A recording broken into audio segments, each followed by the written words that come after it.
they swap ball, it's still in their time, isn't it?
Time.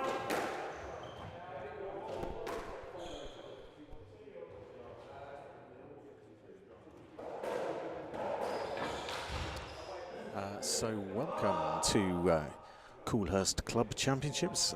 If anyone's actually listening at the moment, I'm not sure anyone is. But we're underway for the evening, and the first match on the agenda is the mixed vintage. And we have Ian Pagan versus Murray Castle. Let's just bring... Coolhurst Club Finals night, mixed vintage final. Ian Pagan to serve, Murray Castle to receive. Best of 5 games, love all. And away we go.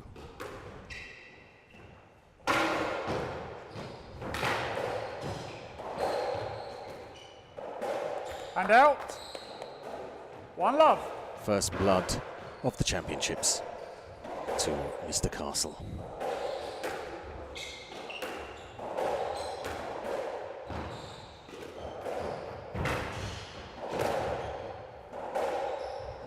And out.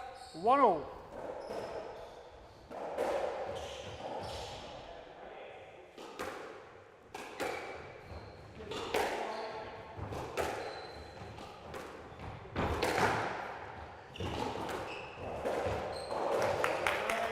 It's a lovely, lovely volley drop there from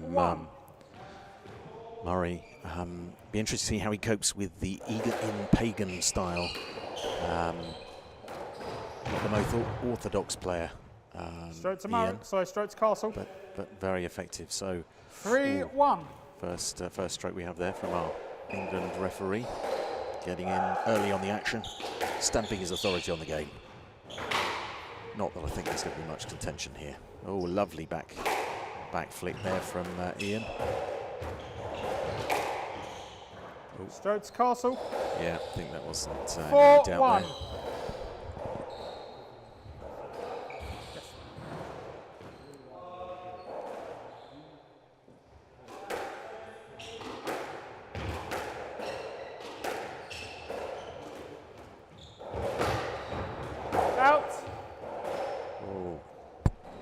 there. Ian there at his mercy and put it out, unfortunately. Down. 3-4. So 3-4, fairly nip and tuck at the moment. No one really nudging ahead.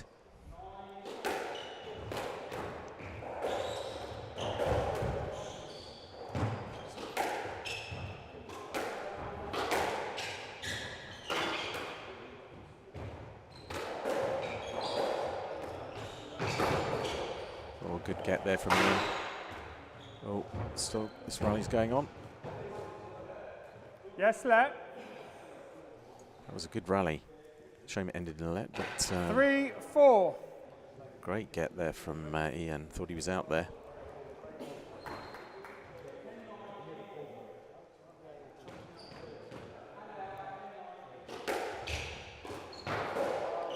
Oh. And out. 5-3. How often that happens, you get a long rally and then the next one is one shot. We've all been there. Down. Shows the very fickle nature sometimes of the game. You put all your efforts into a rally and then it's like lapse of concentration for one of the other players or a brilliant shot and it's over in the blink of an eye. Good pick up. Oh yes, just got that 7-3. into Ian's body. Difficult to pick up when you're that close. Oh, bit of movement there behind the receiver. Sportingly, Murray stops play. Oh, and a lovely drop from the back of the court. Crowd really appreciated that one. Oh, going for the famous boast there from Mr. Pagan. Down. Oh, and he went for a sort of reverse flick drop. Didn't quite come off, just off the top of the tin. Murray pulling ahead here. Down. Stop. And out. 4-9. So you'd have to say at this stage, Murray's looking favourite to win this game. Oh, Ian a bit Wasn't too keen. ready. 4-9.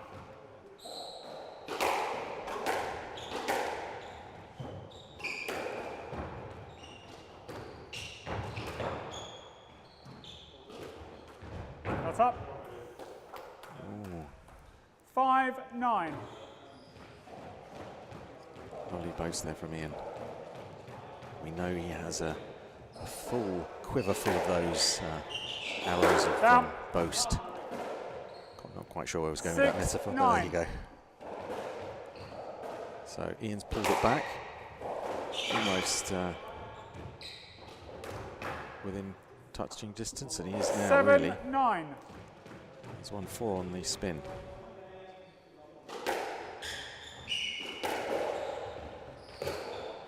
Can Murray concentrate? Coming back. This is an interesting rally. Murray has a slight upper hand.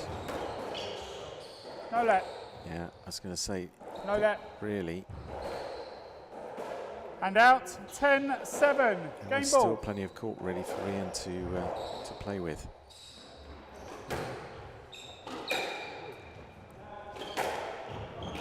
But you might disagree. It's only my take. Oh, it's a lovely boast there again. And out. 8-10. Game ball. So Ian 2 off, Murray 1 away. Yeah, a big forehand that Ian has. Oh, interesting. Long boast. Down. To say, was that a mistake really there that Game ball. hopefully Murray won't regret.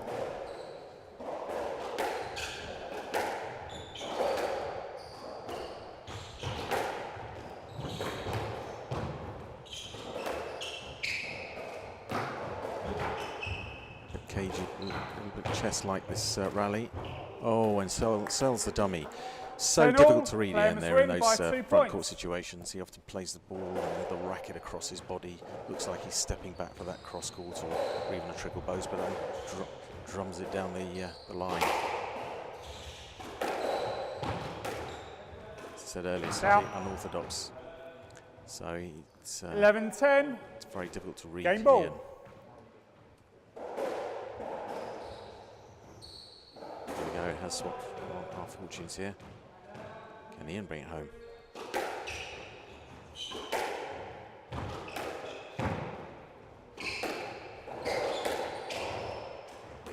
Oh, that's a great drop from the back. precious And out. shot. 11 all. Could so easily have gone wrong and given the game away.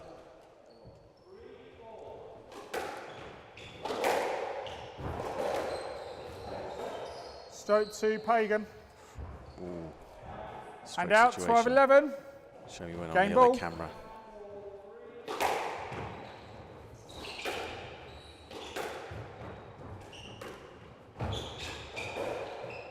Stroke to Castle. Yeah, it's And out. It is tight, isn't it? 12 Open all. game of the championships. It's already gone to 2 clear. Setting the tone for a really good evening of great squash, hopefully. And out. Lovely, lovely cross court there from Ian. 13-12. Game ball. Again, Ian has another game ball.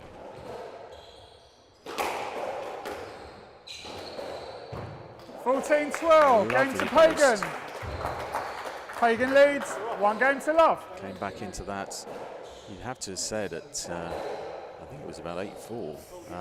Murray was up there, even 8-3 maybe. And then had the game ball at something like 10-8. So great comeback there from Ian. Persevered. So Murray got to regroup. Think about what happened there. He had the upper hand and let it go. Is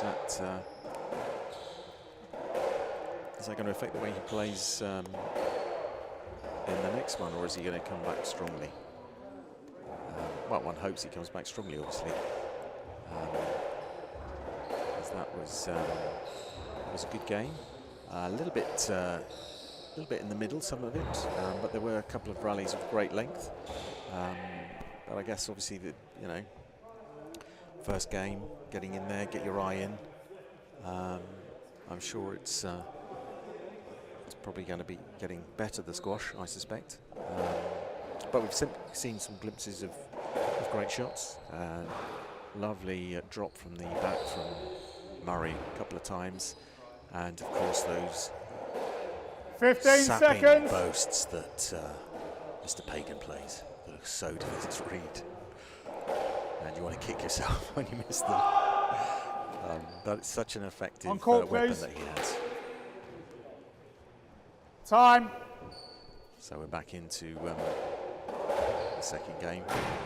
Very official sounding marker. We've got, as I said before, we've got a England Pagan leads. 1 game to love. marker here today. So Love all. who's going to break free in this one?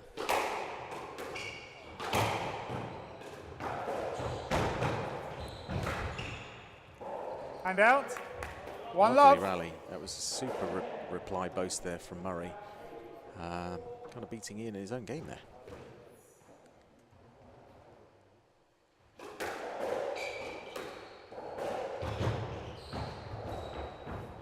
Down. And out. Good boast there from Ian, and I think 1 all. possibly Murray was trying to be a little bit too intricate there. Maybe a straight drive might have served him better. Pagan stretched, he's on the floor. Ooh. You okay, Mr. Pagan? This could be nasty, let's hope not. Do you need time?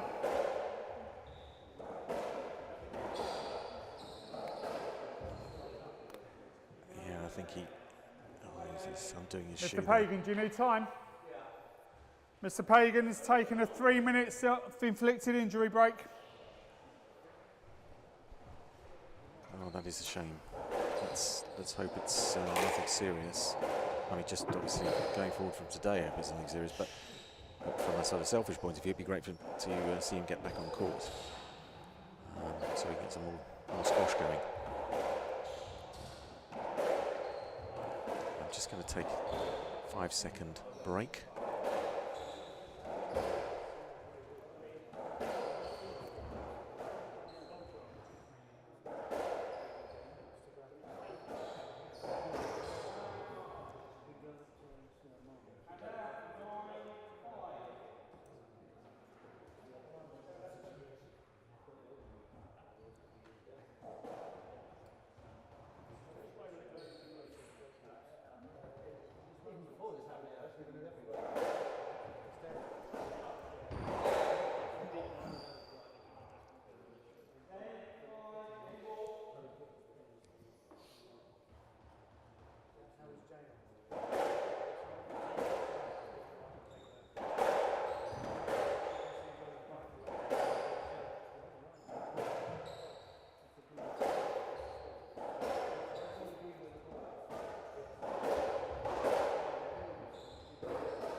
back in your ear.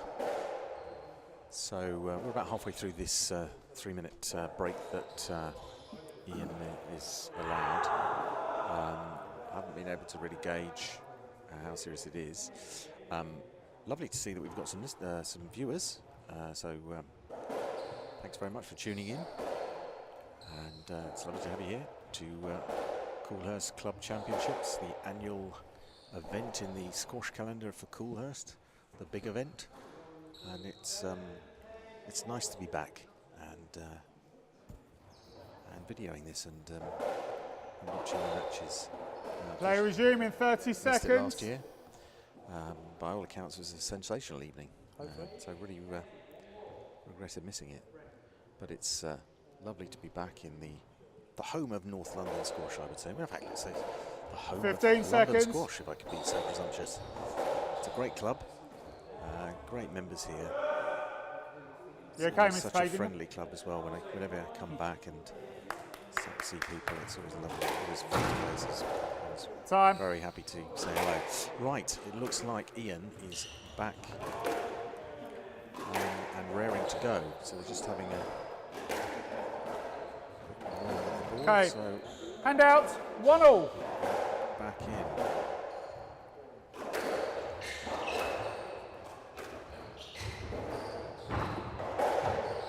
Straight to Pagan. Sorry, apologies for that. Can't seem to get rid of this graphic. It's like malfunction. And out. 2-1.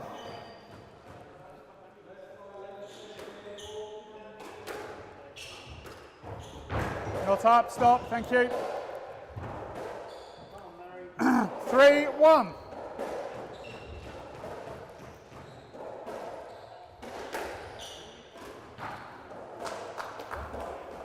There we go. And Sorry out. about that. 2-3.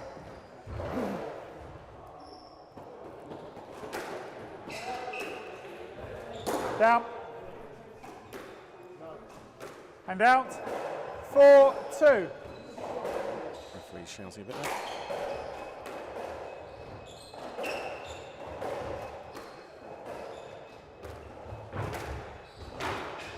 Good reach there from Ian. So Wally to win, and again we're finishing off with the post there from Ian. So I shouldn't laugh, but it is such a shot for that man.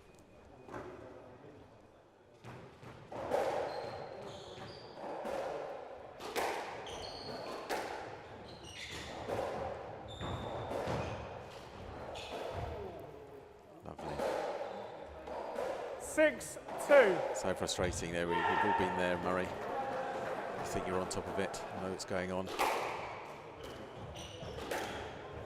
Straight to Castle.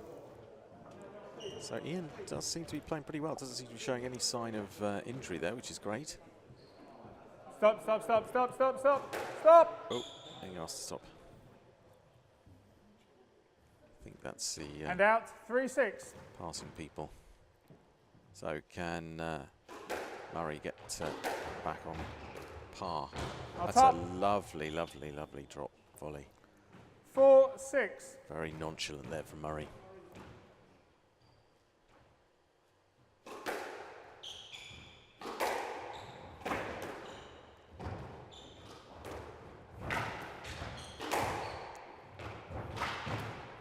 Murray's scrambling here a bit. Oh, and he pulls out a lovely cross drop. Murray going the other way. And out. Had to check his 7-4. step. And by that time, the ball was dead. All going for that backhand drop again. Mistiming that one. 8-4. 8-4. Ian has slightly extended his lead now. It's a good post from Murray. Ian was equal to it, a little bit loose at the moment. Good gap there from Ian. He's running at he's up against it at the moment. Oh, unlucky. Good running there from Mr. Pagan. 9-4. Oh, we got it. I'm sorry. Wow. Sorry, the way. Sorry about that way that Murray had stopped. I thought the rally was over. It obviously stopped. Thinking, like myself, that Ian wasn't going to get there, but great get though. Oh, and what a superb shot that was. Probably the best shot of the game so far. Game the ball. match. And it brings up game ball, so for a 2-game advantage.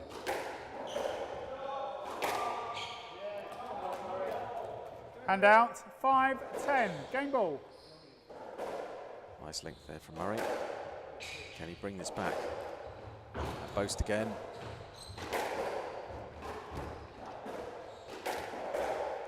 $11-5, game to Pagan. That's game. Pagan leads, 2 games to love.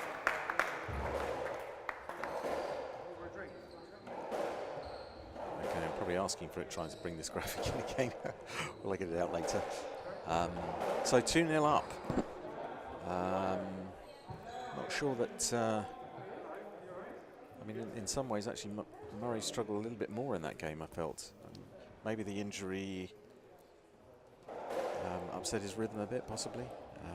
Can happen when you're not the person in trouble with an injury. It can upset your rhythm of the game. Let's hope he comes back and we can extend this match and have some more good squash. Again, that game was a little bit bitty. A few rallies there with some stuff down the middle, but the winning shots I thought were probably actually better this game than in the first one. The boast was working well for Ian. He really caught Murray out a couple of times there at the backhand front. So a trickle boast that he'd thrown in. And again, you know, it's so difficult to read Ian. Is it going cross court or is it going boast, or could even go drop? You're never quite sure. 15 seconds. He's so sort of late with the rackets, wristy. It's up against his body. It's tough to read, and that's why he's been so successful at the club for so long. Time. Oh, good. Got that graphic back.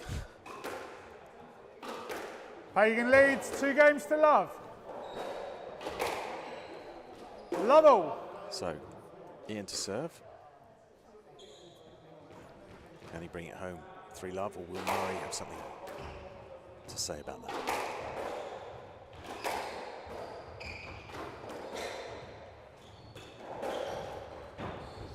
Again, caught out there with the boast. 1-love. That was a great opening rally, nice and crisp, good cross court, very accurate. So Murray is having a slight tendency when he's on that backhand side to just hover behind Ian rather than actually come across a little bit more towards the middle of the court and the tee. So I guess he's thinking that's maybe he can see more of the ball and what Ian's going to do. It's a bit of a gamble, really. It's a nice attempt to drop. Oh, and that's a super drop there from Ian. Again, disguised, very difficult to read. I was trying to say earlier that Murray had played a lovely volley drop. Oh, and it's gone across, getting flicked that wrist. 3-1. You know, you've got to make it tight against Ian. Otherwise, it's got to be long. You're mid-court, you are in such trouble. Good stretch there from Murray. Lovely cross-court. Down. Lovely change of direction there from Murray. Swapped it around. He needs to do a bit more of that, I think, but he's got to get it deep and swap it around. Get Ian off the front of the court.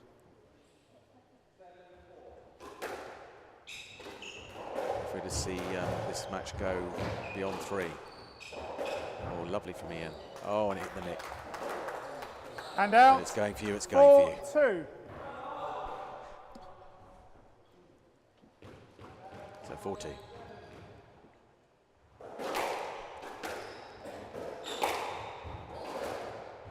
Oh. And out. Changed it up there, Murray. 3-4.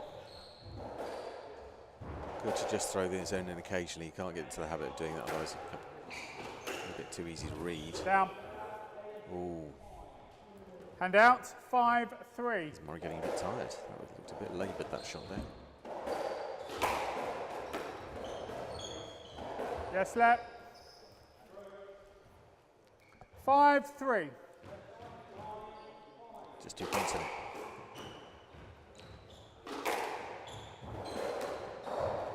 better there from Murray. A nice cross-court there from Ian. And difficult there. He came in, it looked like he might play another cross-court. Could even try the triple boast again, but no, he went down the line. And Murray was slightly hedging his bets across the court. Ian's awareness of his opponent is fantastic. Straight to Pagan. Ooh. 7-3. Maybe I was on the wrong camera there. That did look a little bit like he wasn't really there to me, but I'm not the ref.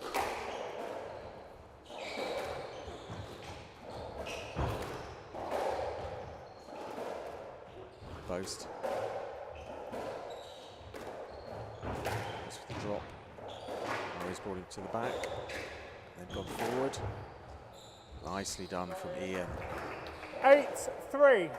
Both of them looking a bit tired, actually. Murray particularly.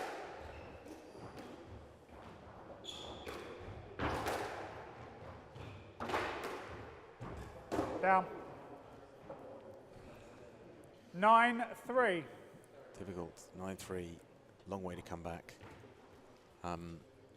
Hate to be a doomsayer, but for Murray, but I think maybe Down. Ian's, yeah. But I say that. And out. 4-9. Murray comes back. Can he keep it going?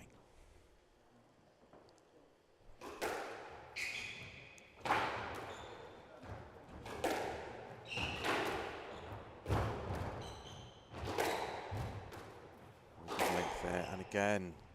And out. Getting it deep. Murray's just not really getting it to the back. I was talking about that earlier. And it brings up the match ball.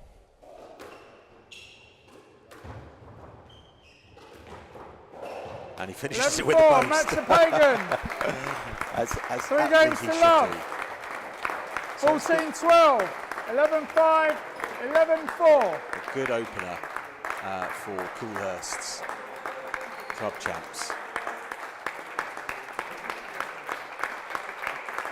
Congratulations to Ian, commiserations to Murray. But played in good spirit. Nice to have that marker there, professional marker. Well, a marker for the professional game.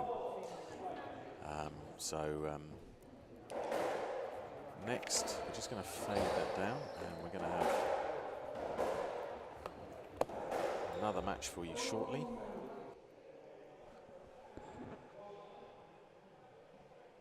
And that is going to be the mixed B men. And after that we have the Vets main competition. So the mixed B is between Jim Harrison and Matt Hitchens.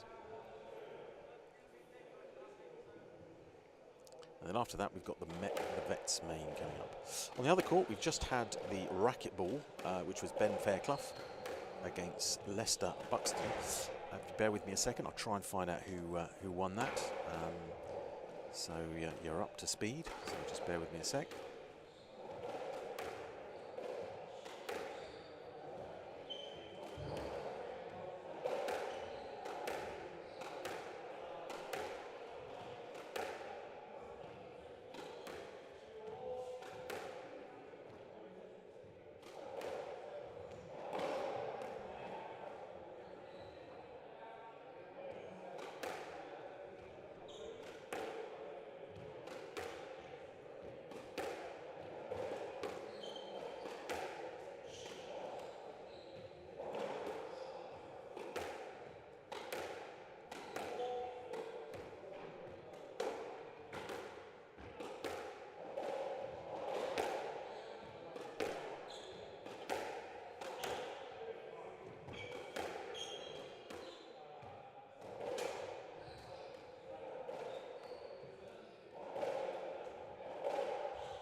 Hello, so I'm back. Just had a quick check on court 2 on the racquetball final between Ben Fairclough and Leicester Buxton.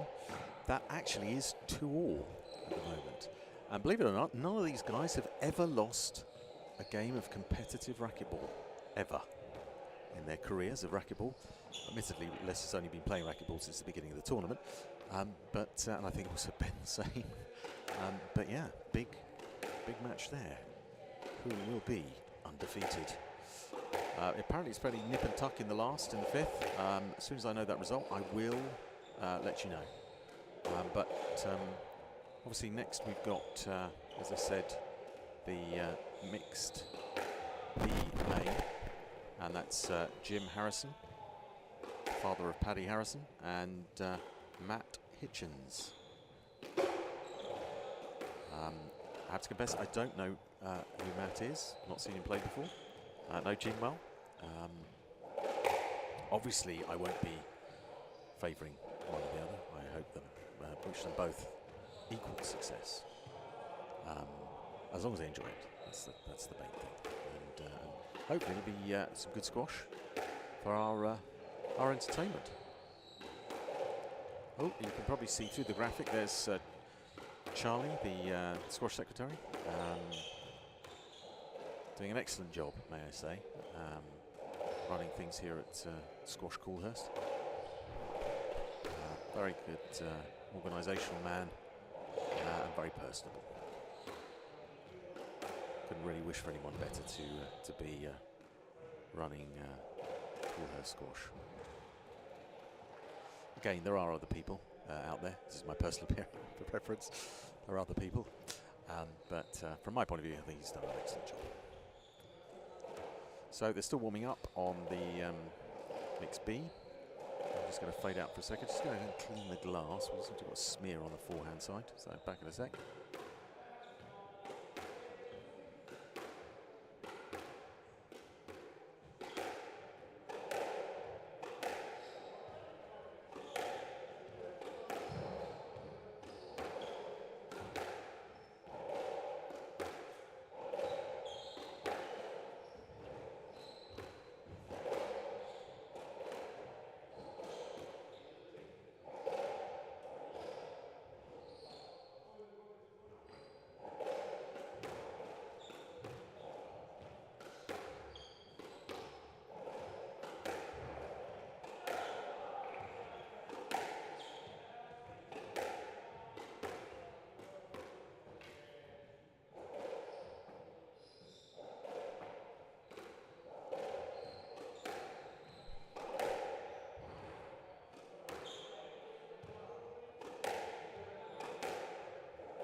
So I'm back with you, lucky people.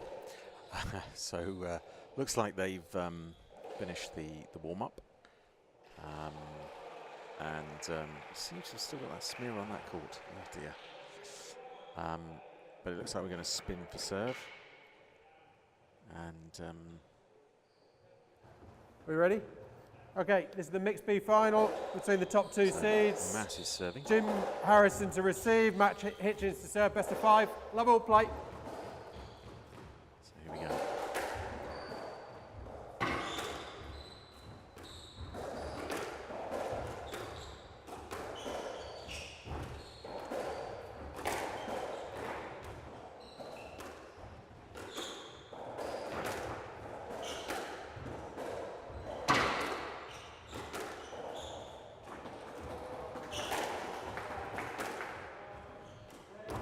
So we've got a contrast of ages, and a contrast of styles. And we shall see as the game unfolds. So yes, Jim, I hope if you could be saying this in the vets camp, and Matt looking like he's in the I won't say juniors, but certainly the youth side. Oh! Good opening rally, I have to say. That was fantastic. And Jim had the court at his mercy with Matt floundering in the back. Unfortunately, there's only one love. I think the referee subbed that up, yes.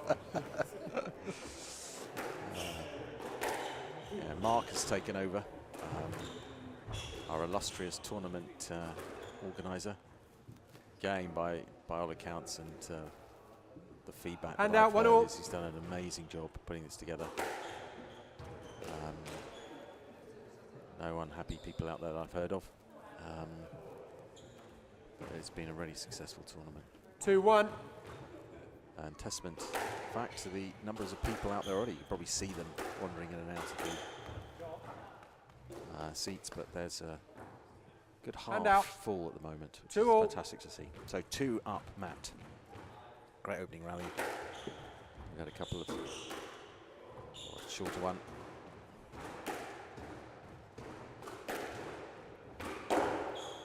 I have to say, so far, they're both going for their length, which is great to see. 3-2.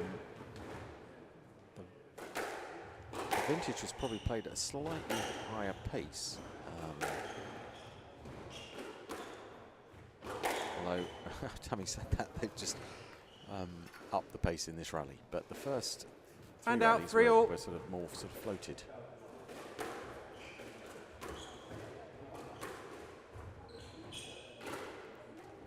That's a good boast there from Matt. Drive not quite accurate enough. Middle of the court, good boast. Gem to get there, it does. But Matt is equal to the volley. Jim didn't quite get enough lift on that ball. And out, He 4-3. was struggling to get there. So Matt with a slim lead.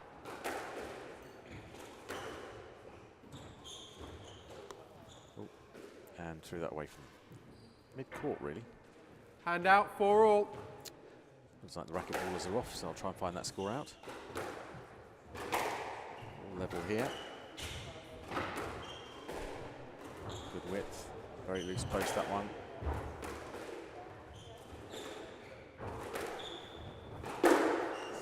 Ooh, again, that's the second one that Jim's And out, squandered. 5-4. He had the not so open the court there, but certainly not really under any pressure. Tinned it. It's a stroke. 6-4. Yeah, it looks like an obvious stroke. I'd agree, but I just wonder. It sort of stopped. Yeah, I don't know. I was on the wrong angle.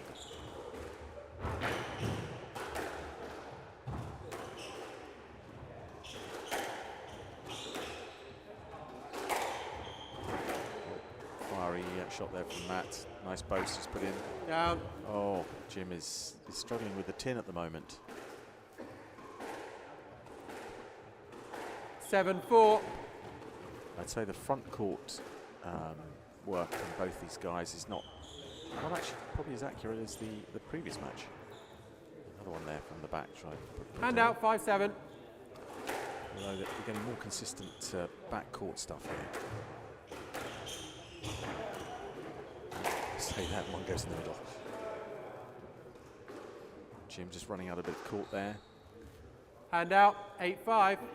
Matt's got a 3-point cushion. Oh my goodness. Sorry, I got overexcited there, distorted it. Wow, that sort of came from nowhere. And out, 6-8. Great shot from Jim. Oh. And I think it was maybe, possibly, hopefully. And out, a slight 9-6. miss-hit there. But it's a quick turnaround. He's got the ball again in that. Oh, interesting boast. It's disguised. Oh, and Jim looked like he was really struggling there, but actually pulled out a lovely Hand out, 7-9. retrieval from an adverse position. And then unfortunately mishits that one. Hand out, 10-7, game ball. So first game ball. And Matt bring it home.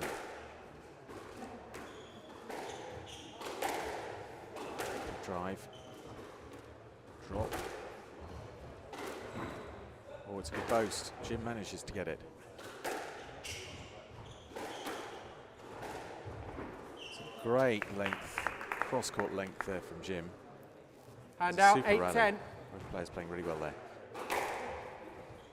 At the business end of the game, really focuses your mind. Of course, the argument should be, it should be like that the whole game, not just the final 2 or 3 points. Ooh. It was there. It was there. It didn't look like he was under too much pressure. Maybe the pace of the ball, maybe a duff bounce. 9-10. But now we're a point away from each other. So he's pulled back through there, Jim. Ooh. Was it the pressure of getting the game? 10-all, 2 clear. Momentum has changed here.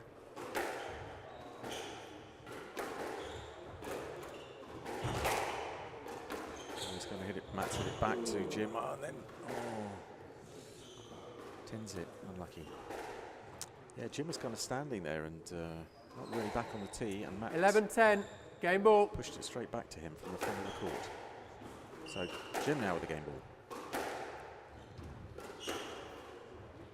Can Matt bring this back?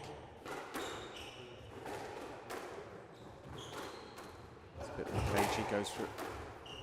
More pressured shot there, Matt. Oh, Jim goes for that drop again. Matt struggling. Oh, he's gone for another boast. Oh, he's changed direction there. Matt's really up against it. He's pulled it back. He's back in the rally. Oh, and produces a lovely cross-court winner. Great rally. Fantastic squash. And out, Brings us all square. 11-all. Oh, this is good.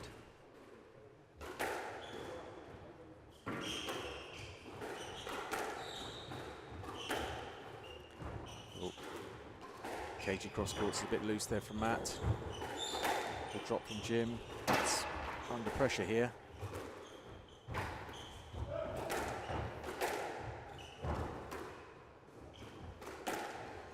He's back in the rally. He's pulled it back out. Oh! I have to say that was probably not a great shot there from Jim, and Matt had the court 12-11 really. game ball. Easy to say from here, of course. Player left, please. 12-11 game ball.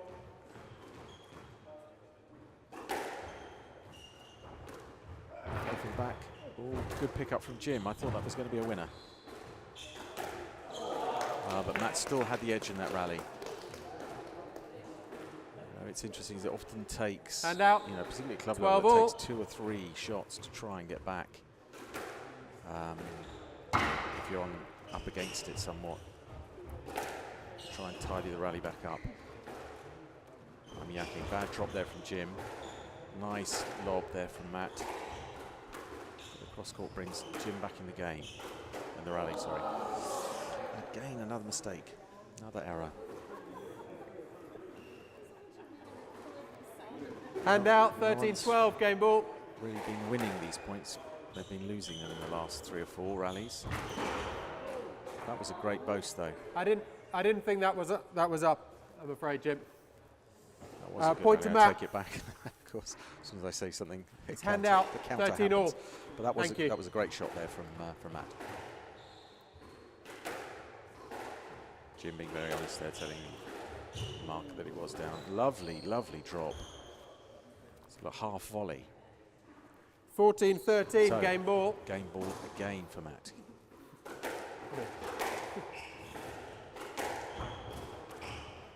It's loose now. Jim's put it back with another cross court. Oh, and that's a super shot. First game to Matt, 15-13. I don't know from nowhere, really, that one. Great game. Really good game. So we could potentially have 4 more like that. I hope so. That was fantastic. Both players working hard. I think, as I was saying earlier, we're getting maybe better length than this one, more consistent length and good consistent cross courts. The front of the court is getting better. It was certainly wayward in the first game, when not as accurate as we'd seen in the previous match, but it is getting more accurate.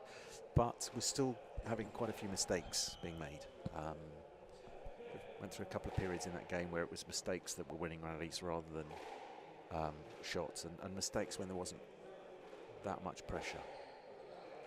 I mean, obviously the thing is, key is always to get your opponent under pressure, of course, to turn the screw and make them to make that mistake, force that error.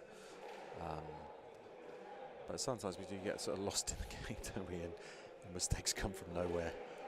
Maybe thinking too far ahead or getting too excited about, oh, I'm going to win this. I'm going to win this point. We've all been there. Certainly I have. And then thrash it into the tin. I've got the whole court.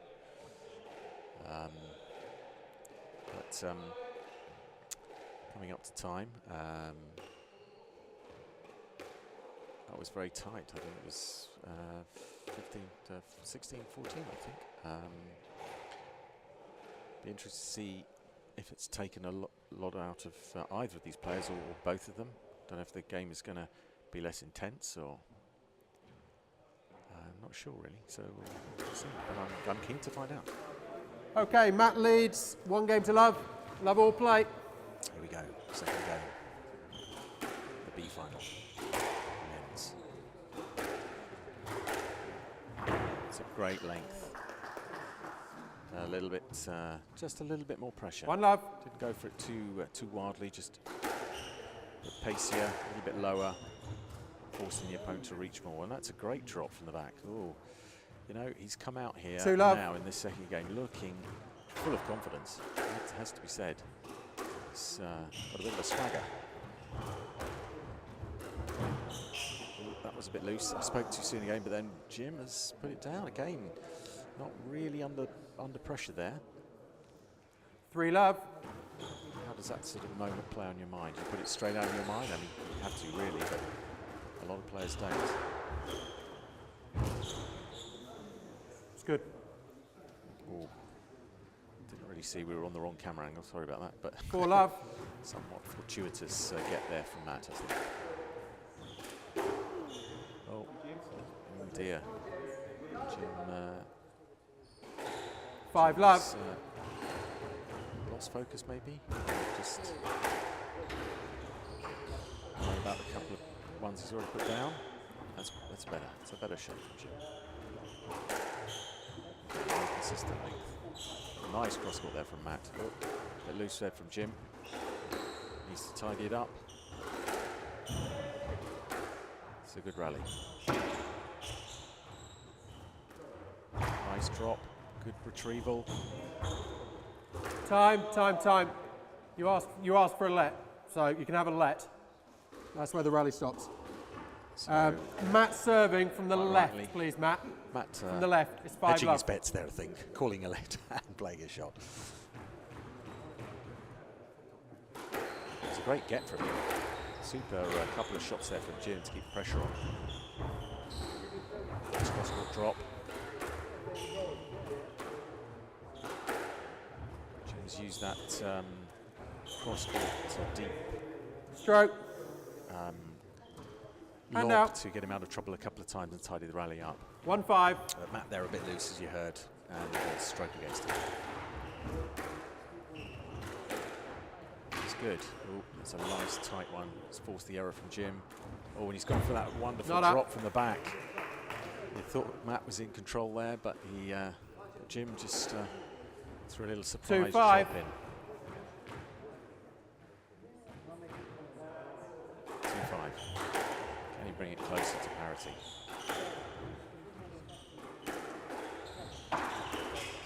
It's deep on there from Jim forces a loose one. Oh, and that's a super shot there from Matt. Cool as you like. It's popped And up, out. slightly under pressure. But 6-2. kept his eye on the ball, gave himself room, had the angle. 1 point. Nice drop. Stretching Jim. Comes to a half court from their Jim there. Oh! I'd say he's done it again, but it wasn't really the same quality as the first one. 7-2. The prior rally, but he's 7-2 up. Okay, Jim with something from the back. Is that good, or just sort of desperation maybe at this stage? I don't know. Oh, and again he's fired in a nice low length. That was even lower than the one we had a few rallies ago, and a little bit more pace on it. 8-2. It's a little bit static. So 6 points clear. Good daylight there for Matt and Jim, between him and Jim. Jim has a little up on this rally. Oh, it's a great drive. Again, Jim's had a couple of moments in this, the left, game Matt. when he felt he was possibly starting to get ahead in the rally, and then 9-2. Matt sort of pulled it out and reversed that pressure. We're going to repeat the last game. Is Jim going to come back?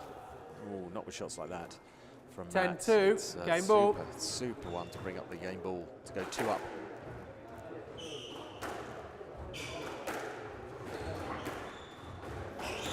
More cagey. Ooh, what are we going to get there?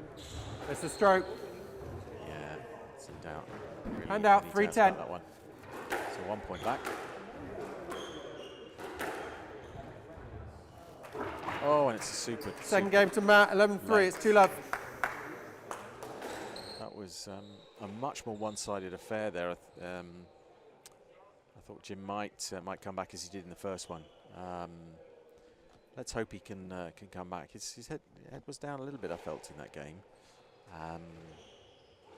So if he's kind of needs to really refocus, not worry about the 2 games that have gone, come out fresh for this game, and see if he can pull one back, because we'd love some more squash like this. This is great stuff. Had great opener, the vintage match, and now this men's B is really good too. It's really great to see at Coolhurst the sort of quality and level of squash that we have across the members. I'm just going to try and find out that racquetball score, because I know it has ended. I'll be right back.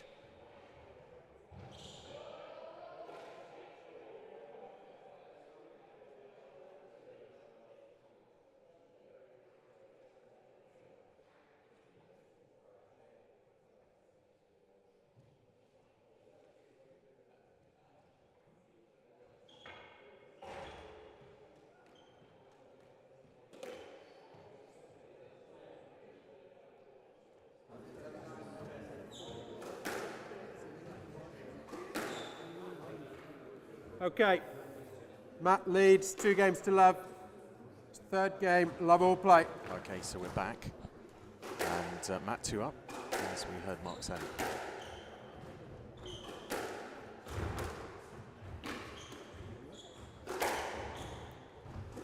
And Jim get back into this match. One feels he's really probably got to do something at the beginning of this game. Let's get his confidence up. Oh, that's a super drop and a super rally. Matt under the pressure, but kept going. 1-love. And, finally chasing that down and reversing the pressure.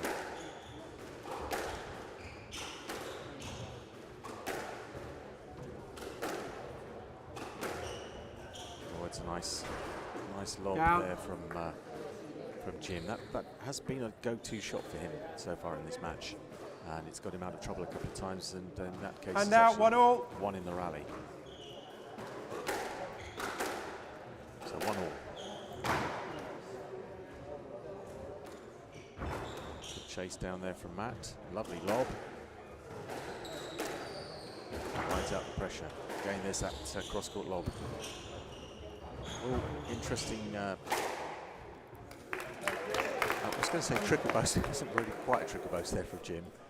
2-1. Smile on his face. So he takes the lead. First time he's opened the game with the lead.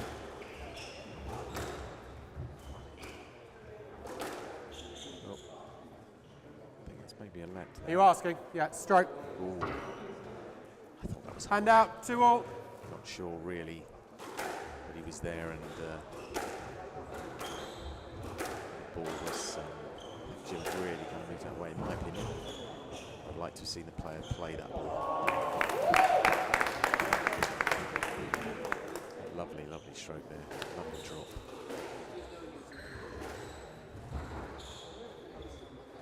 Hand out. 3-2. Can Jim keep this going? He's back in the lead. Oh, it's a nice fading drive 4-2. there.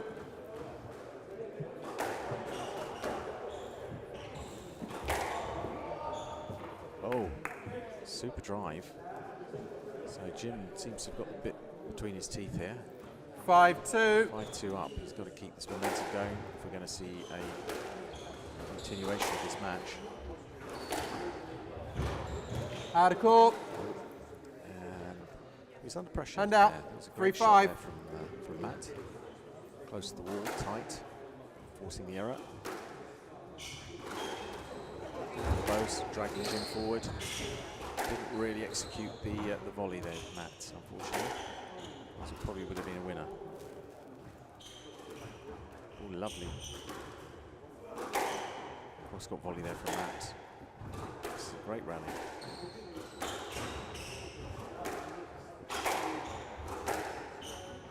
Both smashing it, not just Matt. Okay. I think Matt maybe just could be feeling it from that rally. Your hand in. Whichever side. Hand in. 6-3. That drop wasn't the tightest one that Jim has played. I think Matt was just quite tired. That's a great get. I think Matt sort of stopped there. Thought it was 7-3. unretrievable. So maybe he is. Maybe Matt is a little bit fatigued. Players often do that. You sort of kid yourself when you are tired. Oh, we just flicked it out of the court. Is that time wasting? Is he tired? Is he more tired than I thought?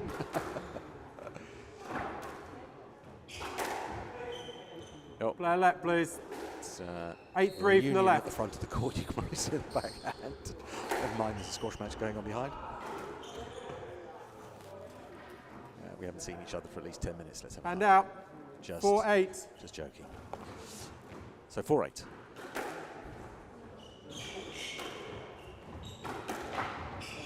Good accurate stuff there. That's it. Cross-court lob again from Jim. Exerting pressure.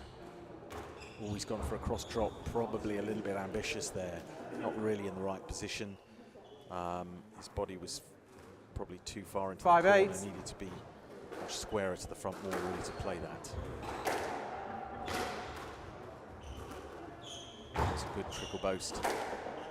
Fires it across Matt. Matt's equal to it though, he's got it back. A little bit under the cosh, Matt. Oh, it's a great drop, a great pickup. Does he find it back? Oh, this is superb. Another boast, trickle boast. What a rally. What a rally. Both these guys, obviously the fatigue is setting into both of them, into the legs. But, and now, they've kept it going. 9-5. 9-5, so Jim on the cusp possibly to extend this match. Play left. Bit of contact after the stroke there. Bit of the backswing.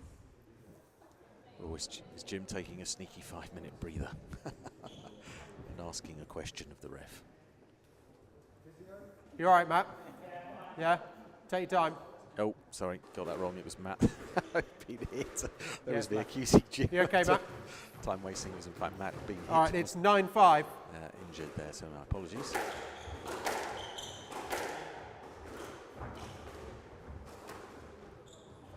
Lovely lob again there from Joe. Oh, it's a super lob, not just lovely lob. That was absolutely amazing. That's probably his best shot so far, I think, today.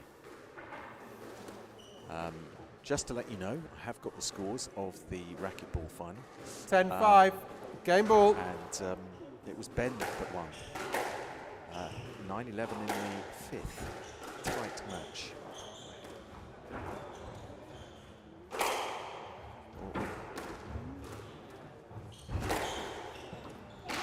Matt was on the Lacoste and he pulled that nice length out of the bag there. Hand out, Really 6-10. 6-10.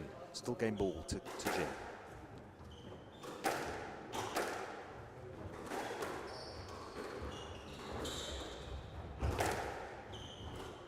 Down. Oh, and it's down. And Jim, I bet, Third game to Jim. It's 2 games to 1 to Matt. A bit fatigued, I have to say, in those final 2 rallies. I mean, both of them are. They've run very well, run very hard. But yeah, just to recap. So on the other court, the racquetball went to Ben over Leicester. A tight 3-2 match. 11-9 in the 5th to Ben. So Ben is undefeated in his racquetball career. That was Ray. Ray saying hello to everyone. In case you don't know Ray, he's often seen behind the bar, seen up on the tennis courts, seen on the squash courts, seen everywhere, in fact, the man that does everything at Coolhurst. But nice to see him here in the cubbyhole where I am. But, so 2-1, Matt's up. Can Jim sustain this, and can we get a best of 5? Yeah.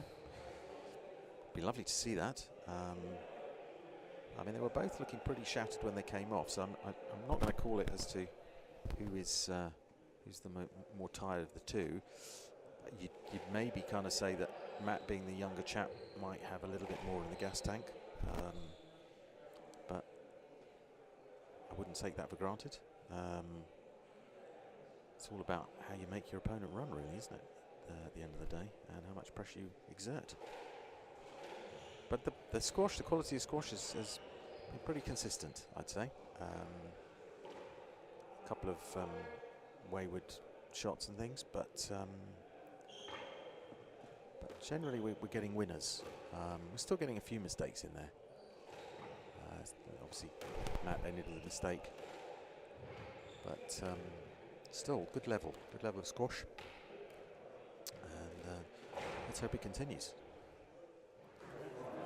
Okay, So Matt here leads. come the players. 2 games to 1. It's the 4th game. So Jim to get things started again. It's the 4th game. Jim to serve. Love all play. Quiet, B please. I just said it was men's earlier. I do apologise, that's mixed. And then after this match, we've got the vets.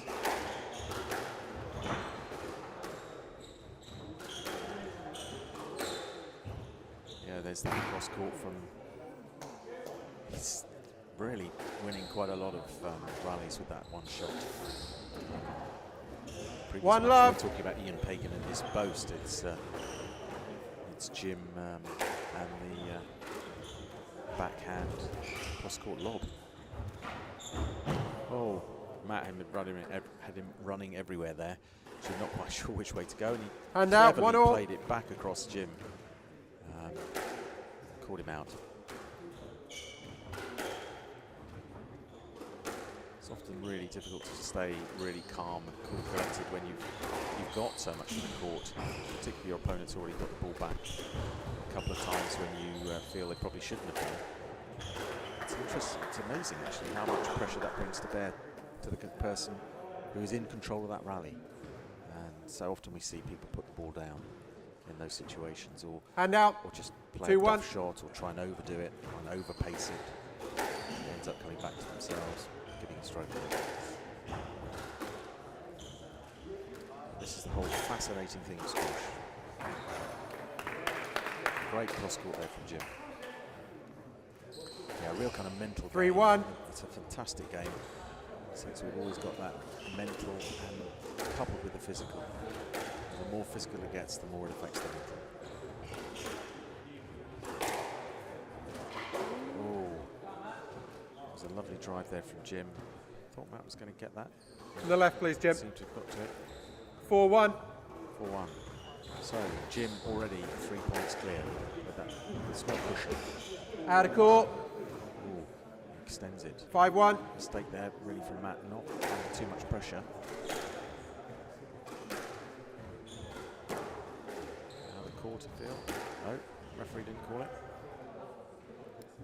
I thought it was okay, it was just play on. So it's point to Jim. I'm sorry, Matt, you can't stop mid-rally. I thought the ball was good, so it's point to Jim from the left, please, Jim. 6-1. May seem unfair there on Matt, but Mark was very eloquent in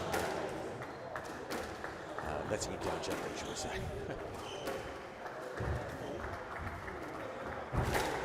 Good couple of exchanges of drops. Oh, nicely off the back wall. Goes to the big one. Didn't really go where he wanted. Tried to overhit it. Back into the cagey affair. Mistake there from Jim, really. Hasn't really capitalised. Oh! He was a bit slow to react there, Matt. Jim played not really, I would say, very fierce. 7-1. Forehand drive from that front court, but Matt just a little bit slow to react to it. Another cross court, this time from the forehand from Jim. Exchange. Oh, hits a nick. Just gets back. Oh! Probably tried to be too precise there, Jim.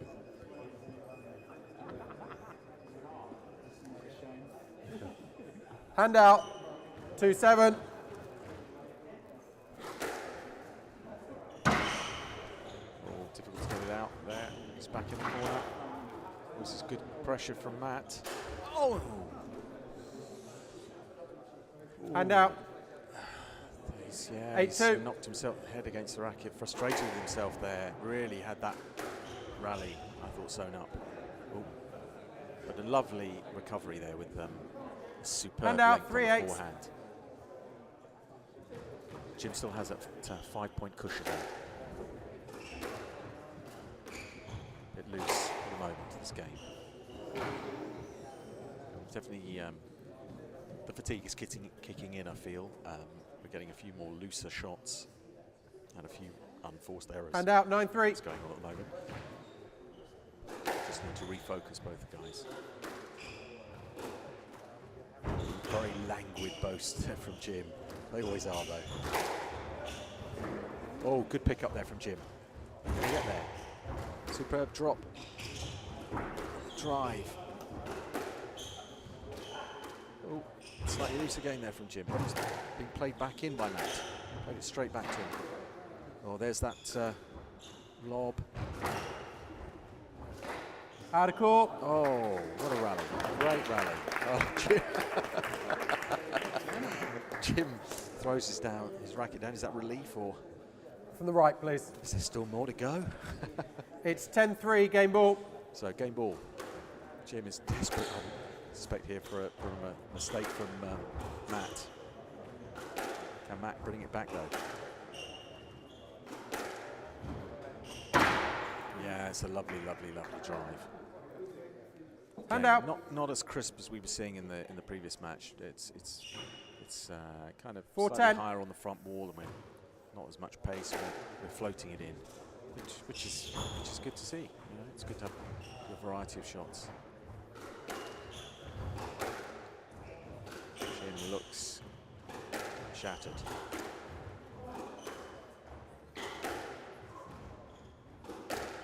Feels that if Matt was a bit more... It's a stroke. Oh, and it's a stroke. It was Stroke down to the middle Jim. of the court. Fourth game, 11-4. Jim, I expect, is quite relieved there. I mean, again, they're both tied, but just feel that, you know, Matt could have, if he just applied a bit more pressure, he looked slightly fresher than Jim. He could have dragged some of those points back. And then, of course, when that happens, the guy in the lead does question. And, you know, makes more mistakes. So the pressure comes back. That whole mental thing again that I was talking about, you know, the mental aspect of squash coming from the physical. Just, you know, if Matt had put a bit more oomph into there. I wasn't going to say effort. I was tempted to say effort, but they're both putting in great effort at the moment. It'd be unfair to say that effort was lacking. It certainly isn't. This obviously means a lot to both chaps to win this. You know, finals day, you want to take home the first prize, don't you? I mean, good to be here. Both have done well to get to the final, but it's definitely the icing on the cake, isn't it? Taking home the top trophy, bragging rights. But yeah, just it's you know, it never ceases to fascinate me. The whole mental aspect of this game. You know, chasing this black rubber ball around a square box. How, you know, it gets you so worked up sometimes mentally. It's bonkers really when you think about it. Think about my working life and all the things I've done. Never quite compares to the frustrations you get from the rubber ball in the square box. But we are at 2-2, so it's panned out as I'd hoped. We've got a best of 5. It's fantastic to see. Both have played really well. They both deserve to win this. It'll be really interesting. Is it going to be a tight? It's 2 games all. Nip and tuck affair. There's the final game. Sometimes what happens is the guy that was 2 up to start with takes it easily, because the guy that's Jim to down serve. has had to Love all work play. so hard to get to this position. We shall see. Here we go.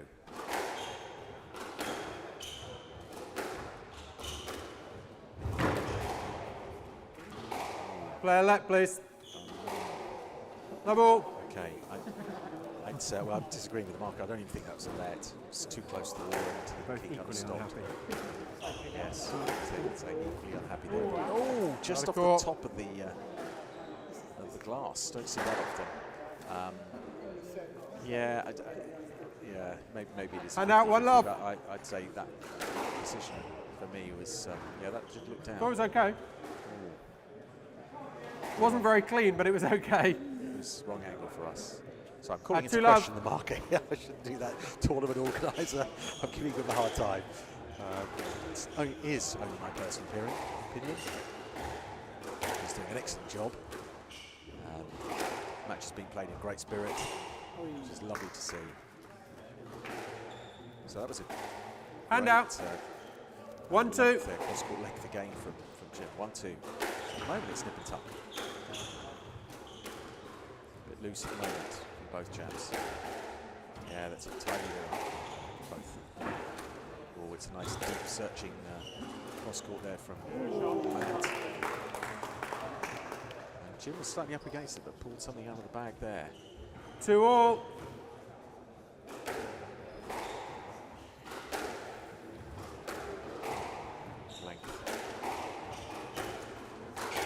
Oh, fired that in. Where did that come from? Hand out 3-2. Haven't seen any volleys like that from Matt. And at pace too. Feeling confident. He's obviously decided he's going to go for this. Jim on the ropes. That go-to shot of his. Brought him out of trouble a little bit. Oh no! He tried the reverse actually from the forehand to the backhand, but so far in the middle of the court, he was out of position. So 4-2. Matt has the early advantage. Oh, but not if Jim has something to say about it. He's just pulled something out of the bag there. Superb. Hand out 3-4. Oh.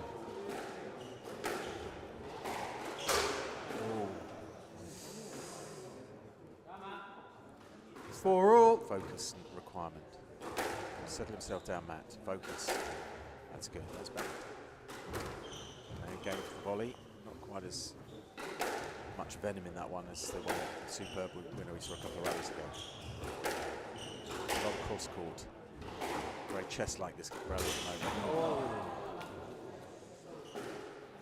There's the mistake. Tired players. On the left side.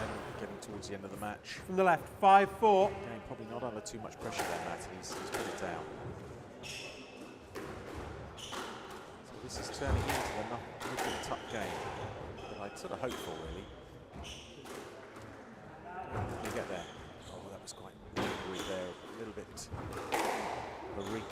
stretch for Jim. The rally's still going. There's that cross court. Could win a bit of time. Slightly awkward length there. Brings on the drops. Oh, it's put down. Slightly overreaching. Moving away from the ball. Lucky that. 6-4. Right idea though. 6-4. Jim opens up a little lead. Nice volley. Oh, yes.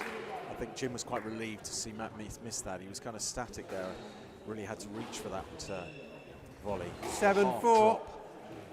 Just was far enough away from that. 7-4, 3-point lead. Player left, please. 7-4 from the left, please, Jim. Slight trip in each other's way, but no animosity, which is great. Just tired players. Middle of the court. Can Matt do something with this? Jim's got himself out of trouble. He's now slightly in the ascendancy of this rally.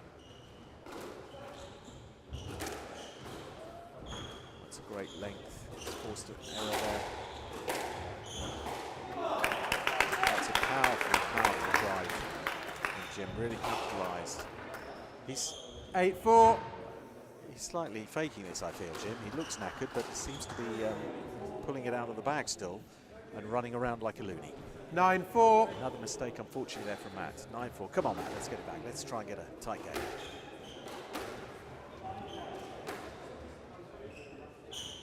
Ooh. Down. Lucky.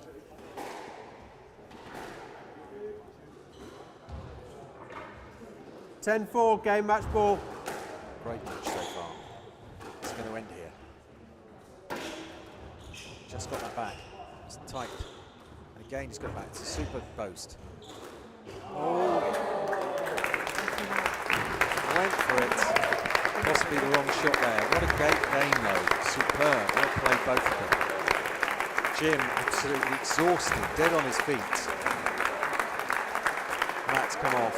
Obviously disappointing. Well done to them both. Crowd loving this. Really fantastic to see. Really appreciative crowd of that match. So that was excellent. That was really lovely to see. Really good match. You know, that was only the B. We've still got a whole lineup of matches for your delectation. Don't ask me to say that word again. It only comes out once a week. But that was superb, and the old man won. Not old man, but the older generation, so they say. Which is fantastic to see. But a great match. I'm just going to take 5. We'll be back with you pretty soon.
Jay. Oh, mine one's here. You got a special one. Yeah.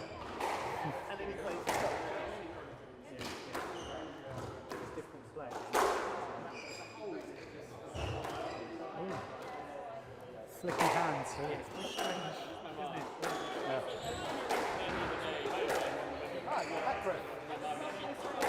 Yeah, I've had my break and that's it now.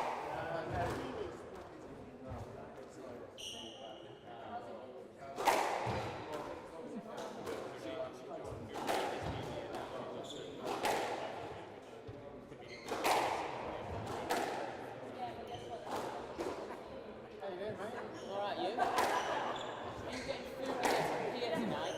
Are you getting food here tonight? Or are you promising going out?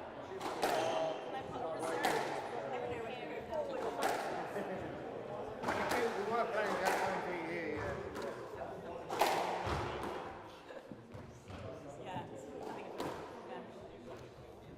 Half time.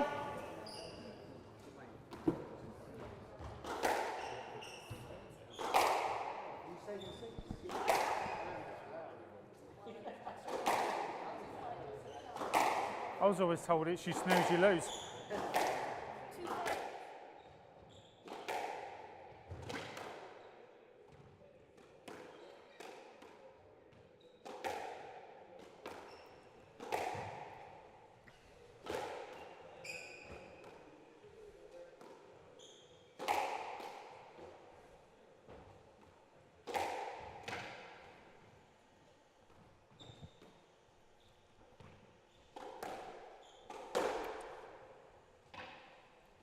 So we next up we have the Vets main, and this is Jago Nadal against Brent Compton.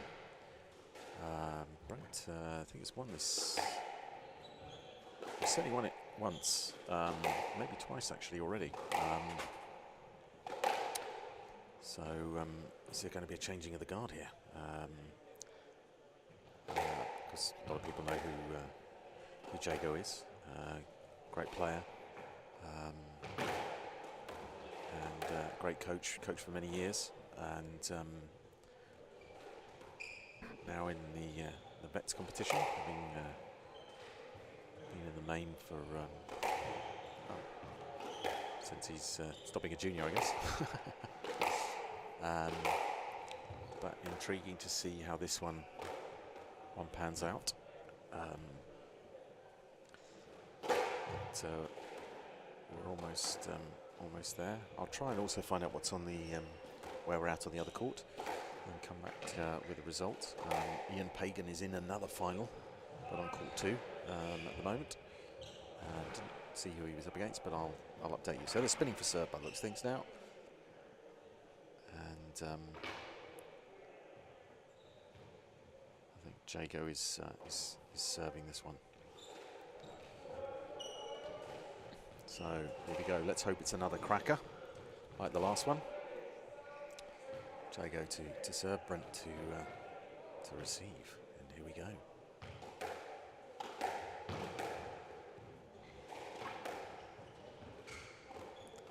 Jago with that unusual backhand that he has, like really pulls the racket out from his body and pulls it back with the wrist, giving himself space. Oh, it's a nice boast there from Brent. It's a super shot.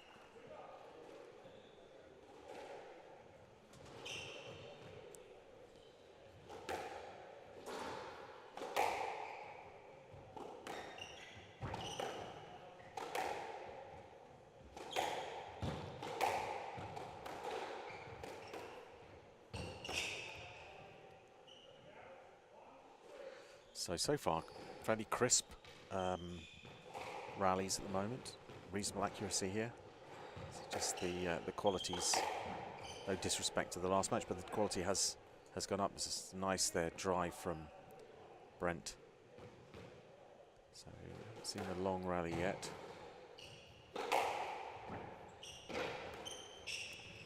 Oh, mistake.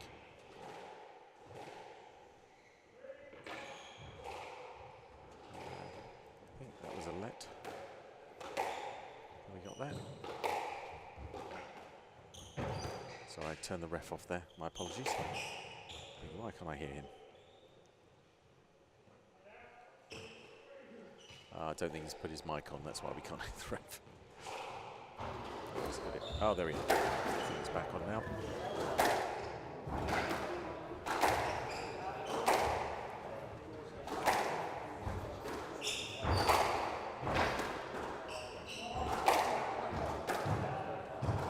Down. Yeah, so Jago at the moment is using 3-all. cross court to try and sap a bit of strength and energy from Brent.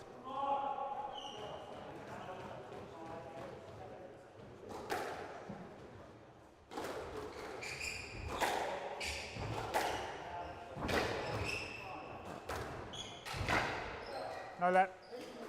No let. Hand out. 4-3. Not happy there with that one. Felt he was caught on the way through by Brent. Referee saying no. Stop. Stop. Sorry. We've got Steve and family 4-3. coming through. That's true, don't you know I'm a lawyer? Referee doesn't want to cross that one. Could be sued.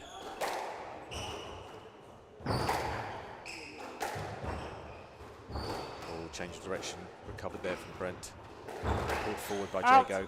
Oh, and pulled forward quite significantly as he's trying to And lob out. it. It's 4-all. quite on top of that ball and it's overlifted, overextending himself.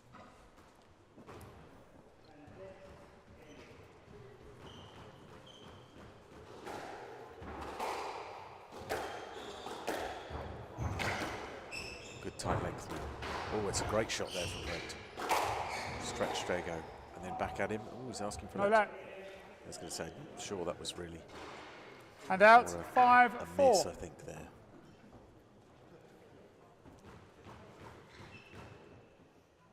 There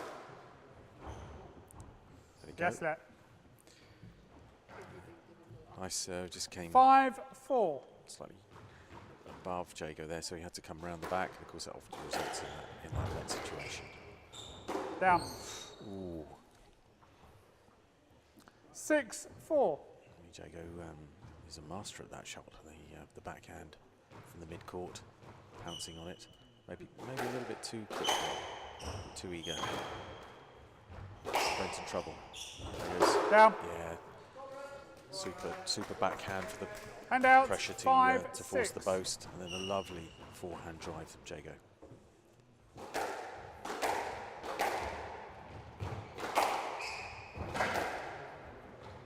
Crisp, a little bit loose. Oh, it's a searching cross-court low. It's forced an error there from Jago. Brent going for power here. And that's a bit more considered, that shot. Jago's weathered the storm. This is a great rally. Opening up, and super drive. Cross-court Hand out. volley. 7-5. Really stepped into that nicely. It wasn't wide, but it was low and didn't bounce very far after that. Hit hard with pace. Second bounce almost immediately after the first. Down. Ooh, I talked it up too much, didn't I? Hand out. One of the 6-7. two. So 6-7, very close, which is great to see.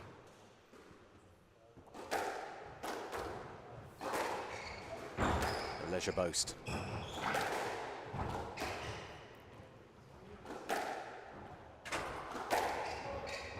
Cross-court, both players using a lot of strength of those cross-courts, playing it from behind themselves. Yes let. Ball 6, just bobbled up a little 7. bit there on Jago's drop, allowing the opportunity for Brent to play it. So the let.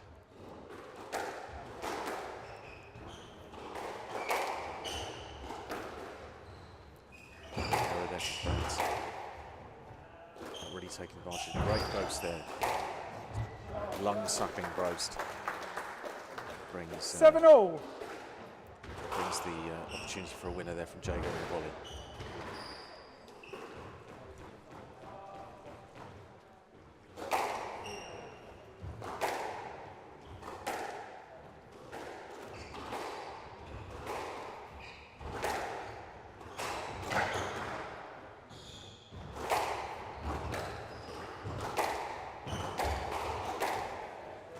Stroke to Nadelli. So 8, a lot of 7. cross courts there, which ended in a stroke. They were getting closer and closer to each other with each one. Sometimes No let. players can get into that. Wasn't thought he was 9, left 7. there, but none given. Sometimes players can get sort of sucked into this sort of smashing the ball back, repeating each other's shots. Down. That's the second one we've seen Jago put And down out. on that 8, backhand. As I 9. said earlier, normally he really pounces on those. Took more time that in this case, but still it didn't produce the result we wanted.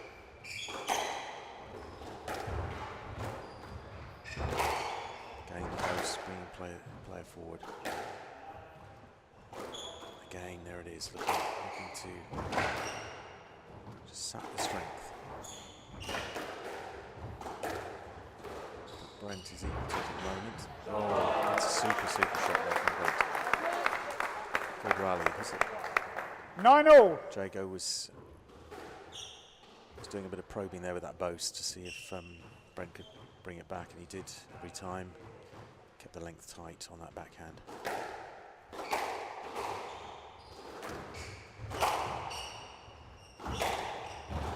Bit loose there. It's interesting that this game has produced a better backhand than we're seeing on the forehand side in terms of accuracy. Again, drag forward, switch the drop. Oh, and Jago's equal to that. Switches it back. And out. I think you can do ugly better. 10-9. Game 10-9, ball. and it brings up the game ball. Can he do it first time? Or will Brent force too clear? Ooh, we're getting some disturbance in the crowd. 10-9. Game ball. Somebody to turn their alarm off, or is it bingo night? And put their lotto numbers on.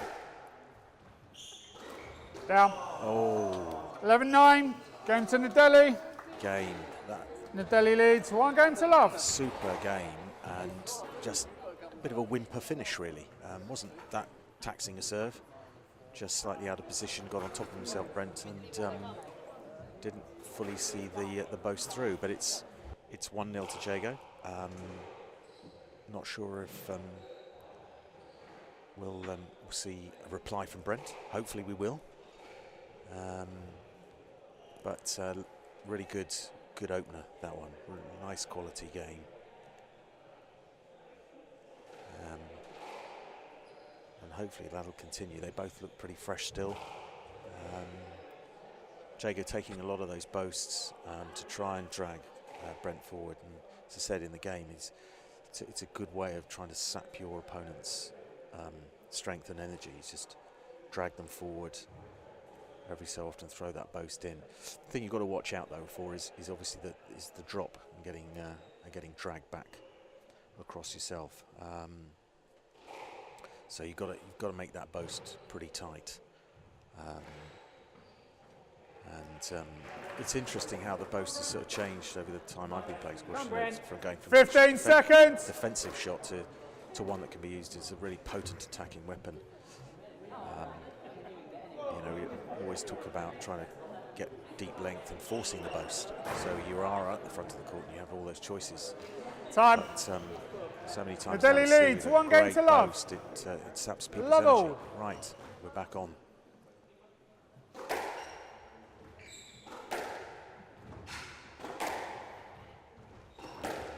It's a good tight start game. There's that boast. Down. Didn't quite work. I mean, Brent And out. so far 1 every love. time smashed it back to the backhand side. Cross-courting it back. Down. Well, not this time. Actually changed what he was going And to out. do. 1 all. Going for a drop and actually didn't make good connection with the ball. He might be cursing himself for changing pattern there. Oh, Jago in the nicely dispatched. As I say, he's 2-1. a master at pouncing on that backhand drop if you play it too loose.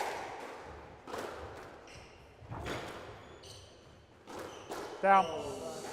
Ooh. 3-1. Jago might have been in trouble there if that boast had connected for Brent. So after a first game that was pretty tight, now had quite an early gap open up in this second. Brent respond. Not up. 4-1. That boast now really working well for Jago. Oh, yeah, apologies, we've lost one of the cameras. 5-1. Bear with me 1 second. Actually, we'll stick with it until the end of the show, and then I'll go and change a battery on the camera. My apologies, it's just me at the moment. I don't have an assistant to go and do these Stroke things. to Compton. So stroke there. It was a And out. slightly 2-5. half-hearted ask, actually. Kind of realising as the ball's sort of gone, but he's still got the stroke.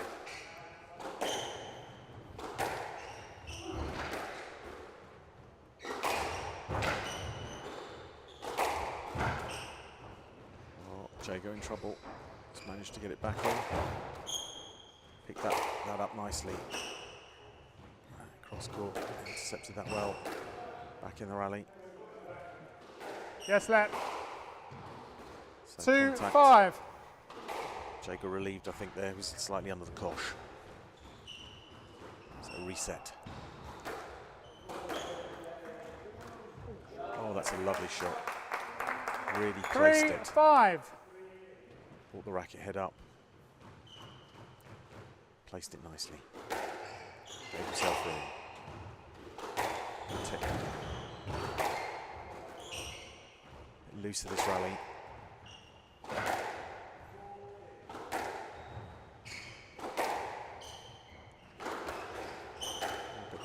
of a cheap shot there. And out.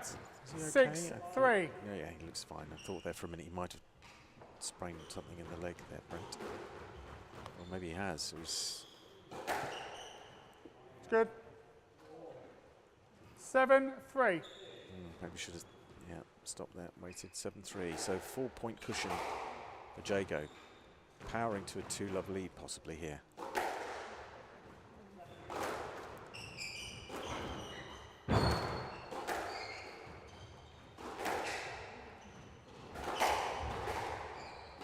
Down. Come on, Brent. Oh, Brent there, a couple of mistakes. He's not 8-3. really been under pressure in the last couple of points he's given away. Just made some mental errors, really, I would say. I hate to say it, but I think they are.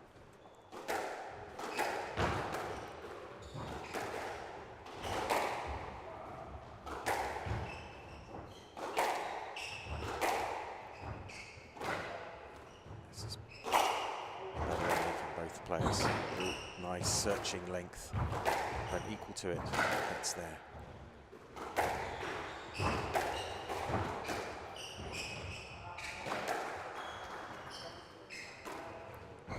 Nice drop, not quite enough space. That's a better one. Good pick up both times from Jago. This is a great rally. This is going to be a mentally big rally to win. Brent has a chance, and he too much. And out 4-8. I mean, that was a fantastic rally. It's a shame it finished. Oh no, sorry, I got that wrong. My apologies, sorry. Didn't see what happened there, actually. Do write in if you did know. I'm kidding, don't write in. Oh, good retrieval. Great drop. Again, another nice retrieval there from Brent. Living on the edge a bit there, but he's back in it. Great drop again from Jago. Oh! Superb power drive down the forehand. Left side, Jago please. going across 5-8. for the backhand cross court there. Just held it a little bit longer there, Brent. Just nicely disguised it.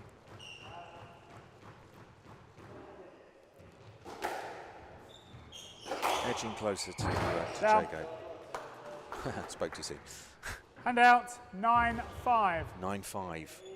Crucial point, this one. Always crucial, 9. When you're on 9 to get to game ball. Psychological point. It's a good drop, but Jago equal to it. He's really stretched and got that one back in the rally. Down. Oh, and that's again, that's another 10-5. You know, unforced Game ball. unforced error. You know, I wonder if Brent's just lacking a bit of belief here at the moment. We're going for the reverse switch. 7-5. It works. Game to Gets Nadelli. it. Nadelli leads 2 games to Just love. going to go swap that battery out, so forgive me. Back in a sec. I don't agree with it, but it's legal.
Seconds.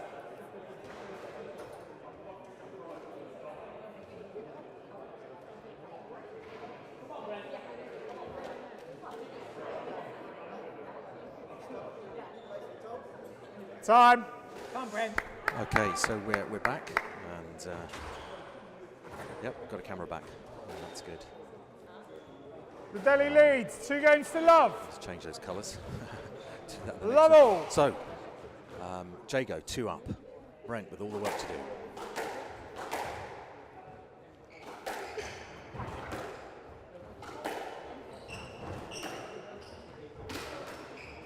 Little mistake there. Oh.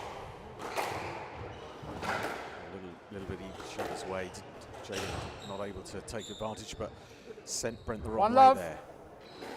Slightly held him a little bit longer, that. Not a cracker, but just enough disguise on it to put Brent to the forehand corner.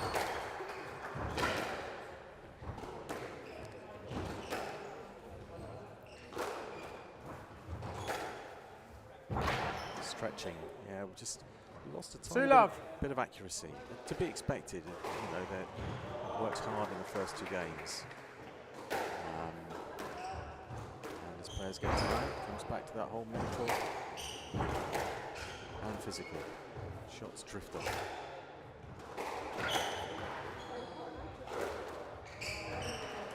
Drop from Jago. Nice lob there from Brent. Cross court. Sit down, please. Oh, it's a super drop and a lovely counter. Great rally. 3 love. It's obviously taken a bit Left out of side, both please. players. They've both taken a little bit of time, a bit of stock there, I think. Catch their breath. Wandering around the court, Play on, both please. of them now. Yeah, the referee's onto them. Oh, you're not fooling me.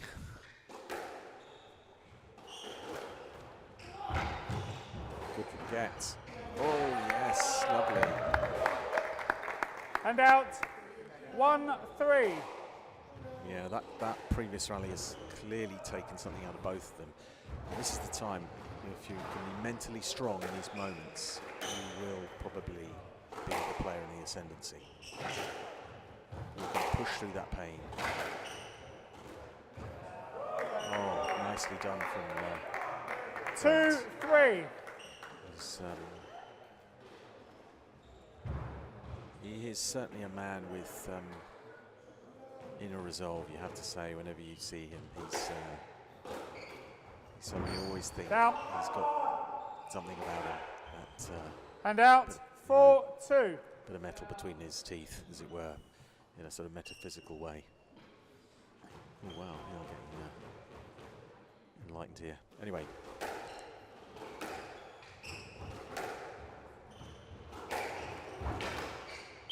Oops.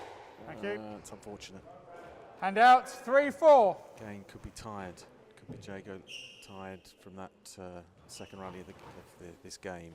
Maybe sapping effect on both players.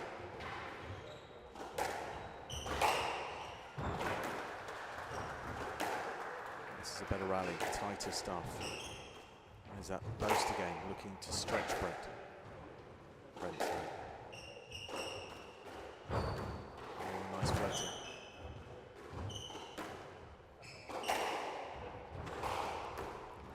Again, this is nice. Down. Oh, slightly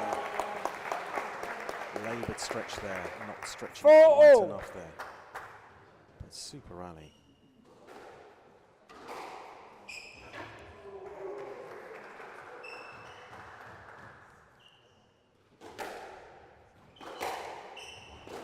Down. Oh, lazy, frustration And with out, himself there. 5-4. Slightly lazy in terms of that. Brent wasn't really under pressure. Can Jago pick it up?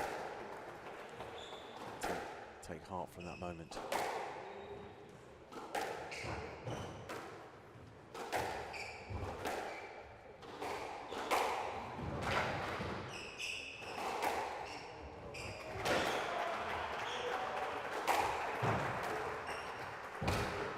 Scrambled that back. Nice drop. Oh, great counter. Oh, great running. Oh! Whoa, that was a great rally. I mean, not the greatest quality, but I mean the commitment there left from both side, please. guys, incredible. And Stop for a second, please, Gents. oh, I think Brent will be happy about that. There's Mr. Ian Thank you. Pagan coming off his 6-4. court. I'll try and find out what that score was on that match for you in a sec. So did that really take a lot out of Brent?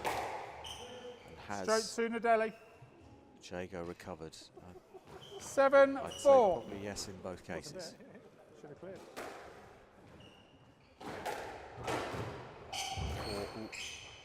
Mishit. Oh, and a lovely boast. Executed, realised Brent's on the back 8-4. foot. 8-4. He's 3 away from this match.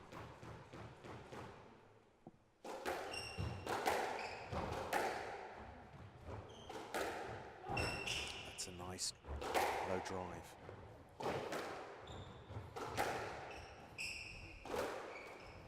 Boast there. Again a nice low one. Cross court. And again. Oh, pulled that back. And Pulled out, the trigger and 5-8. superbly executed. 5-8. Feel Brent probably has to get a couple back here psychologically. Not make any errors if we're going to see this match continue on.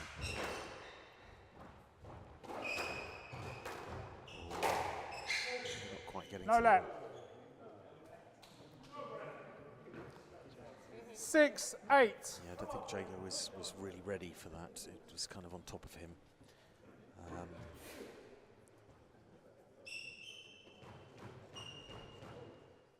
So it's tense stuff for both players.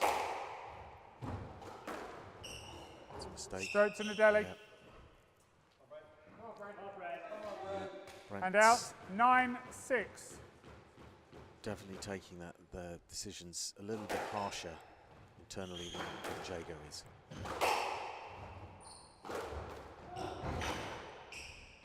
Good reach there from Jago. And there's that boast again 10-6. to bring him up Left to side, please. Match ball. the all-important ball.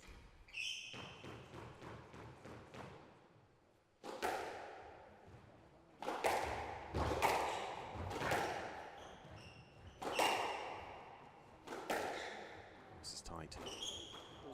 Oh, and there it is, the post 11-6. again. Match to Nadelli. Very fitting, wins it 3 on that games to super love. shot of his. 11-9, 11-5, 11-6. That was a great match. I know it was 3-love, but it wasn't a one-sided affair at all. That could have gone either way. But you know, Jago has vast amount of experience, a lot of searching stuff there for Brent, who we know is super fit, and a steely character, as I was saying earlier.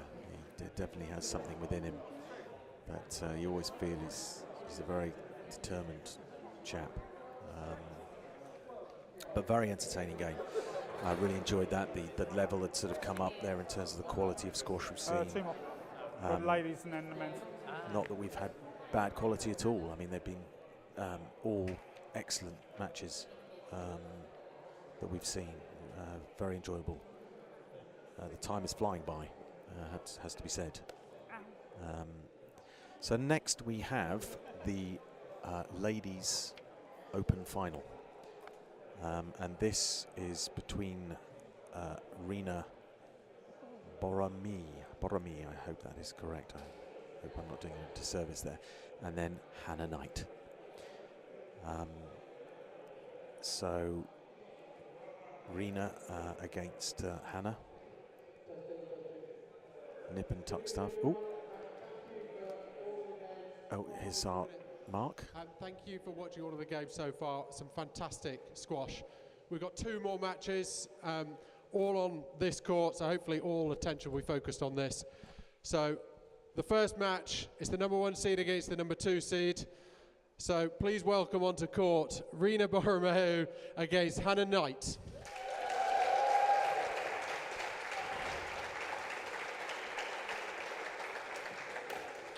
Just one quick point while they warm up.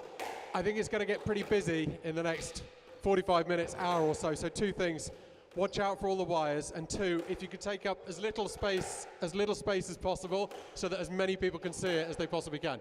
Thank you.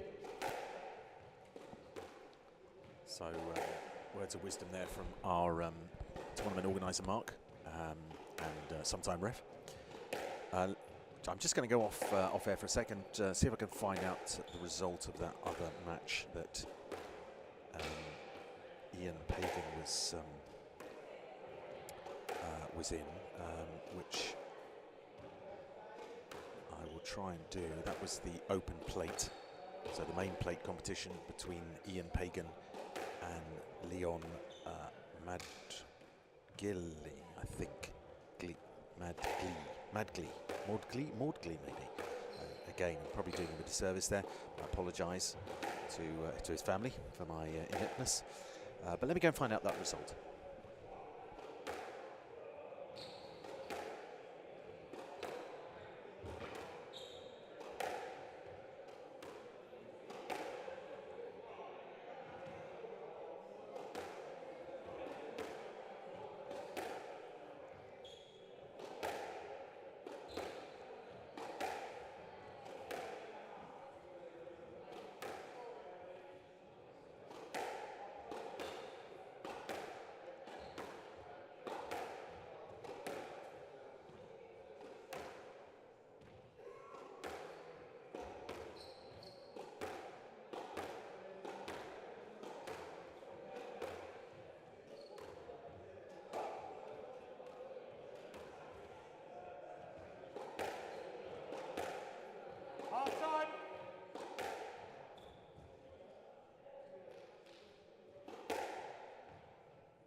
Coolhurst Club Finals, Ladies Open main final. Rina Borromeo to serve, Hannah Knight to receive. Best of 5 games. Love all. Oh, we're back. The ladies' main. Hannah versus Rina. And Rina starts us off with 1 love up. The match on the other court between Fault. And out, 1-1. Ian and Leon. Leon won the open plate 3-2. So Ian not winning that one. But pretty good going, 2 finals in one day.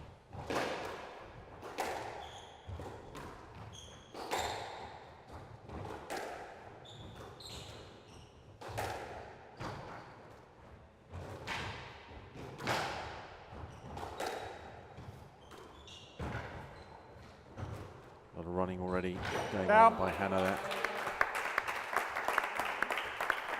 And out, 2-1. Oh, great second rally.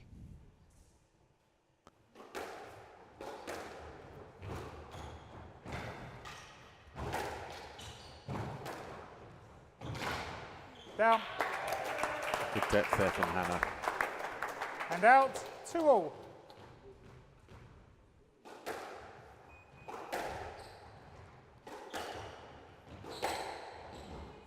Yes, let.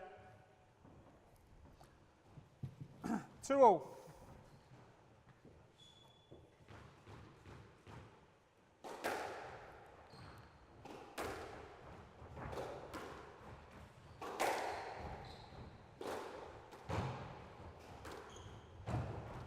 Drop the counter. Down. I have to say, both these players are running very well. They're very 3-2. busy, both of them. And it's looking like it might be quite a tight match. Oh, first error. 4-2. Fault. Oh, and then out. Don't see that And often. out, 3-4. Serves. Rina does go for the lob from time to time. It does have an element of risk to it.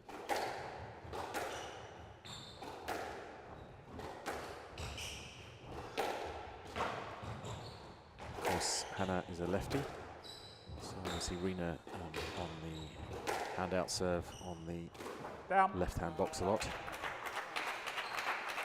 And out, 5-3. As is happening now.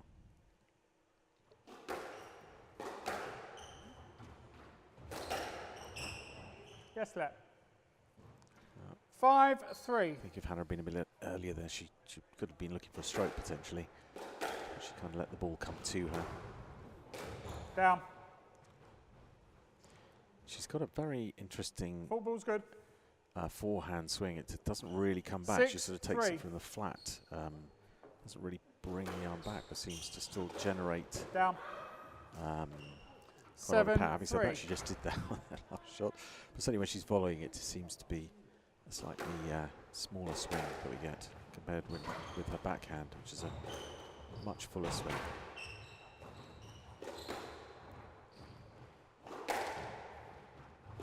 Down. 8-3. Right side, please. Be interesting to see whether we get more rallies down the right or the left-hand side. Down.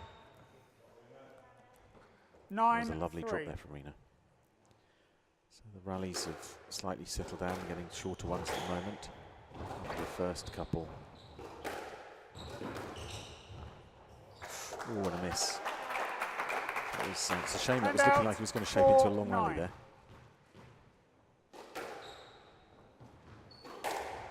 Oh, striking. And out, 10-4. Length. Game ball. Nice, tight bounce really quickly before the cut line.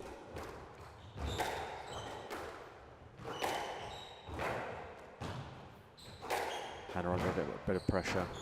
Takes the volley to try and ease it. Lets that slip a little bit. Oh, 11-4. Game to Borromeo. to win that first Borromeo game. leads 1 game to love. So it started really well that game, and then Rena just sort of took a bit of control.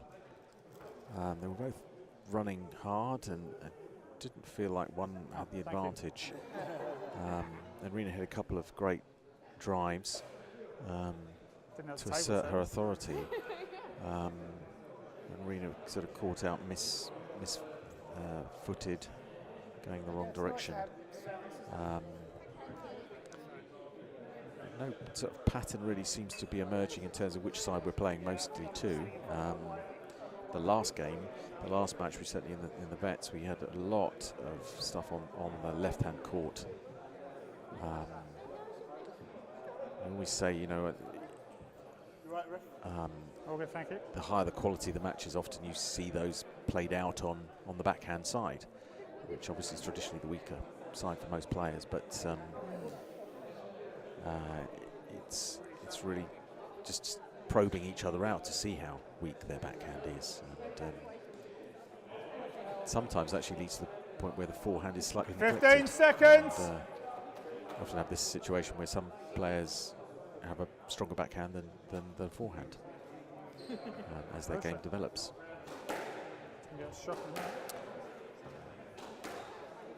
Time. So Rena has the advantage at the moment. 1 up. Quite a quick game. On court, please.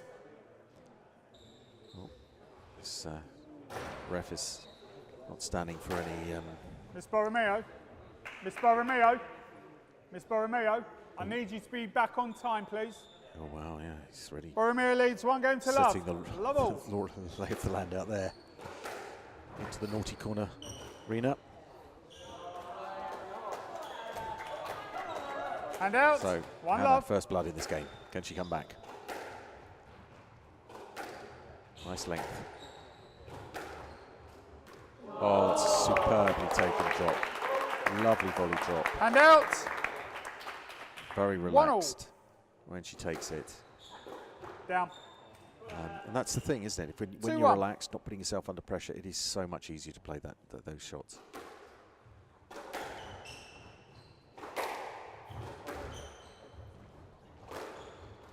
Tight boast.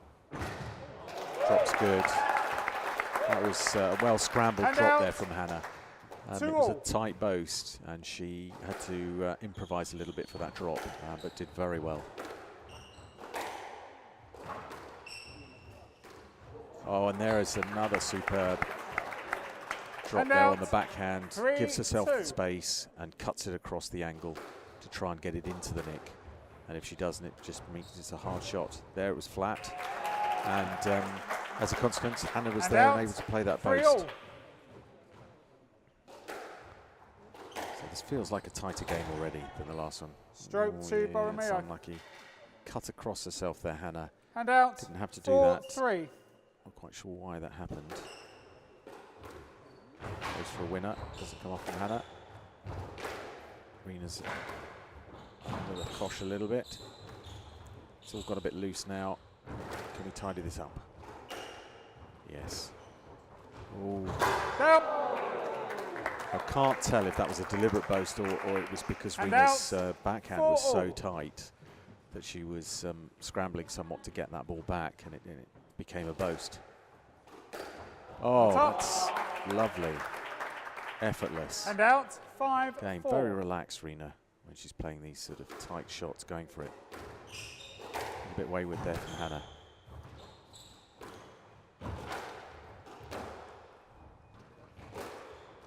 Good boast. Down. Dragging Rena forward. Slightly mixed up the game And there, out. which is good. You want to mix it up every 5-all. so often. Break the pattern of things to try and put questions to your opponent. See if they can have an answer to what you're doing. Oh, again, that's a super drop. And out. Hannah's really got to try 6-5. and play that much deeper on the backhand, on Rena's backhand, if she's going to stop those drops keep coming. Oh, lovely serve. So the risk 7-5. versus reward. We had a service out earlier, but that produced an outright winner. Hannah in the middle of the court. Ooh, this is untidy from both players. Getting a little bit loose. Down. Court stuff. Oh.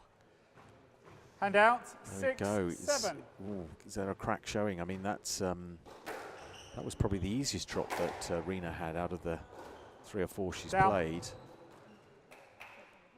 Hand out. 8-6. Is that a turning point?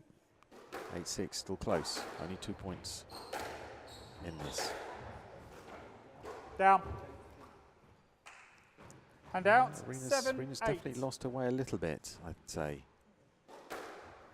So we're out now all square. 8-all. Return the serve winner, Hannah. Oh, it's a bit loose. And a lovely crisp cross court Hand catching out. Hannah. 9-8. Wrong positioned there. Ah, no, the drop's back. 10-8. Game ball. Hannah draws level, but then Rena pulls away.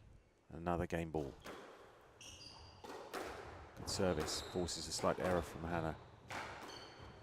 Down. And again, 11-8. gives the Game to opportunity Borromeo. to play that superb Borromeo leads backhand 2 drop. games to love.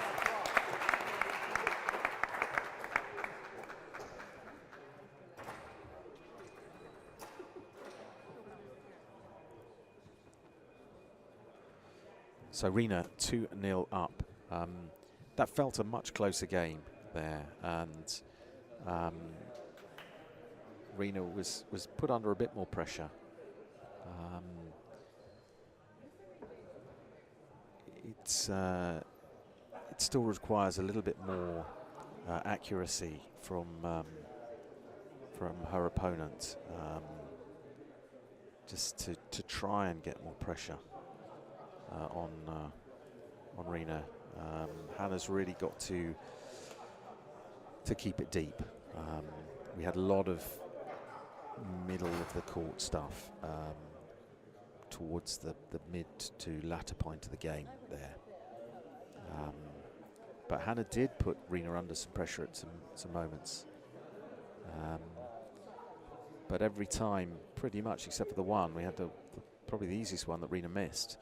Every time that there's an opportunity 15 that seconds. backhand court for Rena in the middle, she's really good at stepping to one side, giving herself the room, and playing that diagonal drop, For what? making it really hard. They're not late though. Of course, winning the They're game. not late. Time. Borromeo Okay. leads 2 games to love. Referee Level. getting a bit of hard time from somewhere. Here we go. And we'd like Hannah to get this game. Let's extend this match. Oh, good reach. Trouble. Oh, she's got it, Hannah.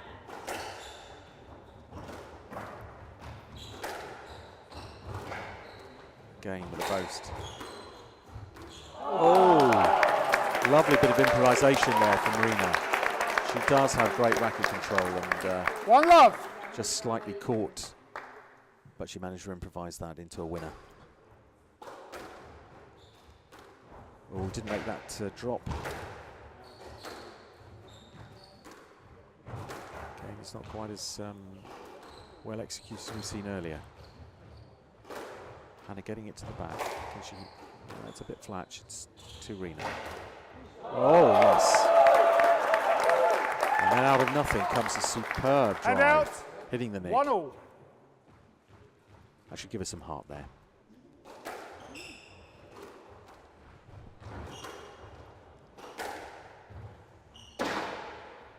Down. Ah, lucky. It was a nice deep And out. 2-1. length from Rena, difficult to pull out.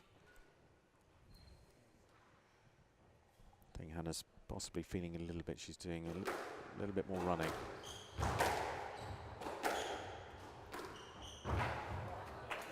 Yeah, anything half court, Rena is going to 3-1. punish.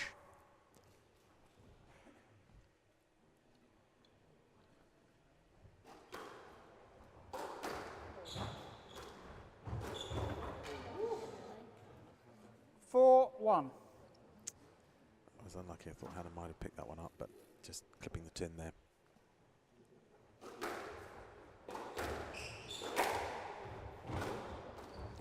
Good boast.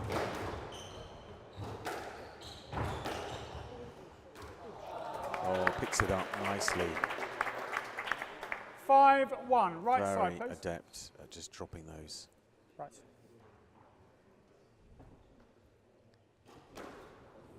Vault. Oh, again the risk reward And there. out 2-5. 2-5.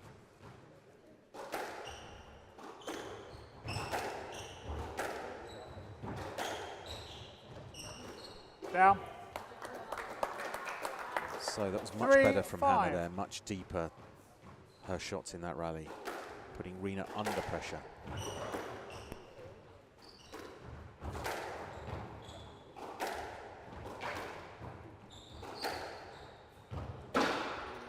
Down. Oh, Rena slightly fortuitous there. And She out caught the nick. 6-3. Again, it was a nice exchange though. Both players trying to get that ball deep.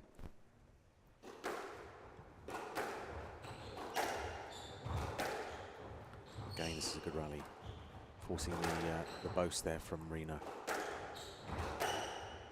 It's more wayward. It's opened up the rally for Rena. Nice drop. Hannah's got it this time. Did she make that one? Down. Unlucky. Running hard. 7-3. Just beyond her.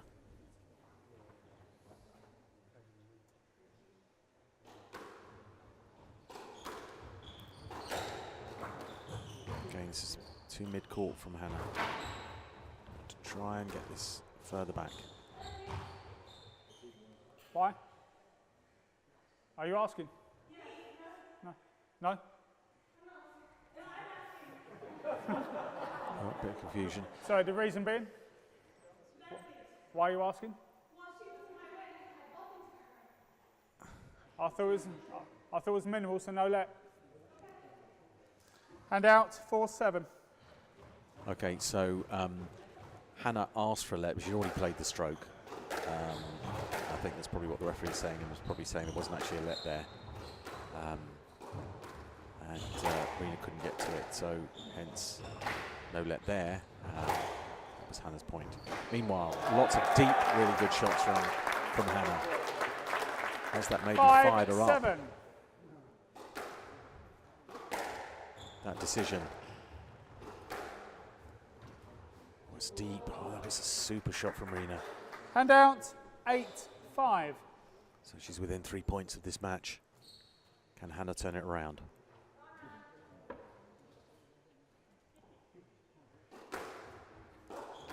Oh, up. super. Oh, saying not up. And out 6-8. Oh, sorry. I misinterpreted when he was saying not out for the other player, even though they didn't actually make contact with the ball. Not quite sure why he was saying it's not. Down. And out 9-6. Need something special here from Hannah to prevent the surge of Rena. Super shot, that one. Down. That was exactly what was called for. Lovely, And lovely out 7-9. lob cross court. Down. Ooh. 8-9. It's a change here. Important point.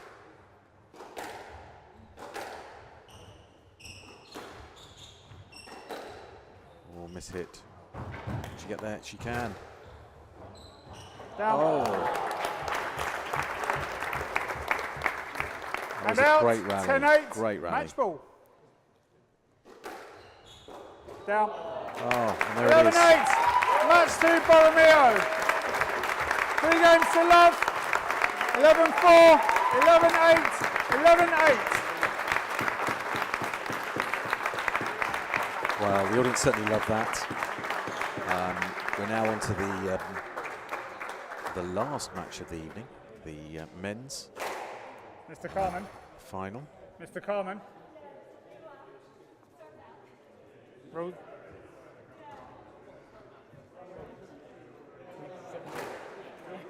Under 19s have to wear. Sorry, James. He's got to wear glasses. Okay, so the next match is on, and the James, who's under 19, is being told that he has to wear protective eyewear, which is the national policy. You do have to. I'm just going to go off air for a second. I'm not sure if Mark might be about to make an announcement. I'm going to fade him up just in case. But I'm just going to do a little bit of balancing of the cameras.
Ladies and gentlemen, the final game of the evening.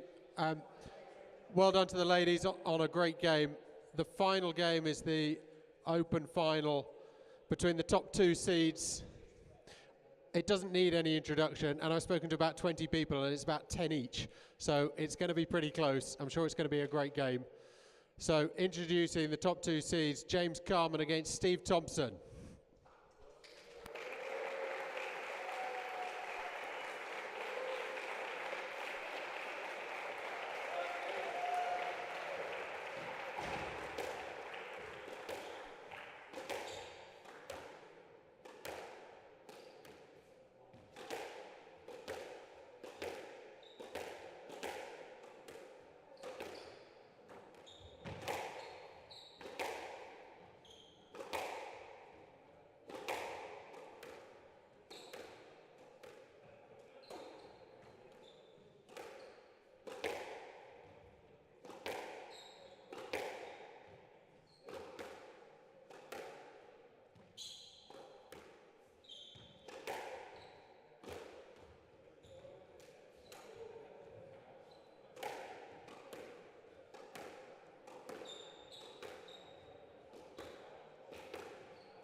Half time.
Time.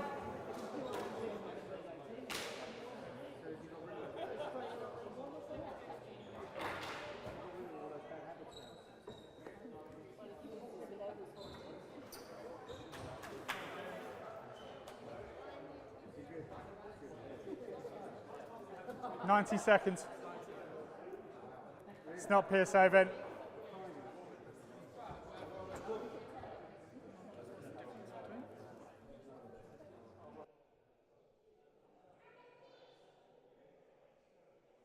So it's the last match of the night,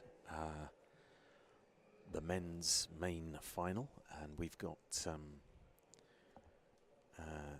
two coaches playing, in fact, tonight.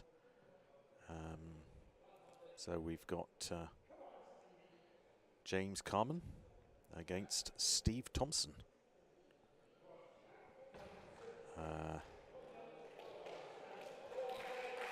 I guess it's all relative, but one young man against another even younger man. Coolhurst Club Finals very night. Interested to see how this men's open this final pans out. Steve Thompson to serve, James Carman to receive. Best of 5 games. Lovell. And here we go.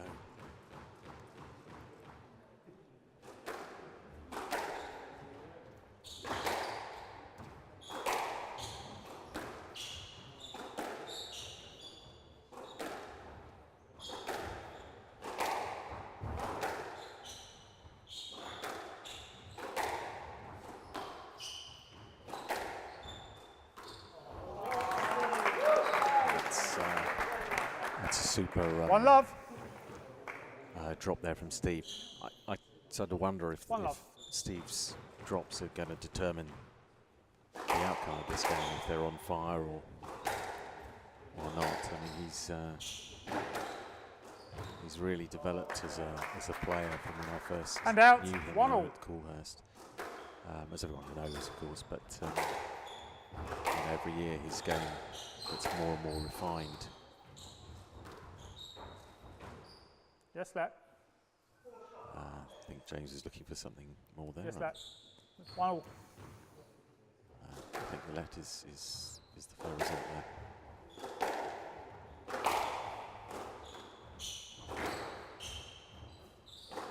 But yeah, so Down.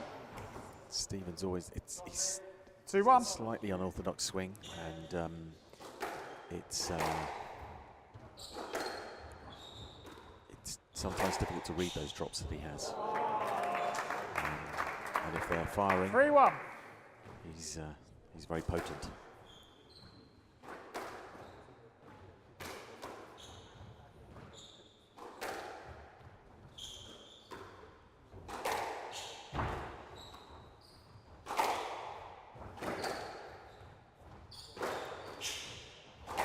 James has got this sort of long percentage game. So there is a contrast of style.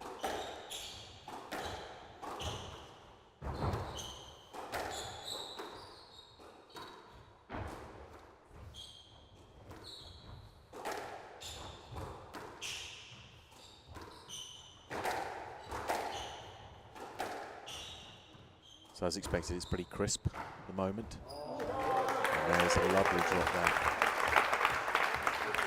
And out, 2-3. From Steve. I think, Stop, gents. Stop. Oh, yeah, we've got more people. Oh, it's drink time. Quickly, please. 2-3. Coolhurst always love a social match.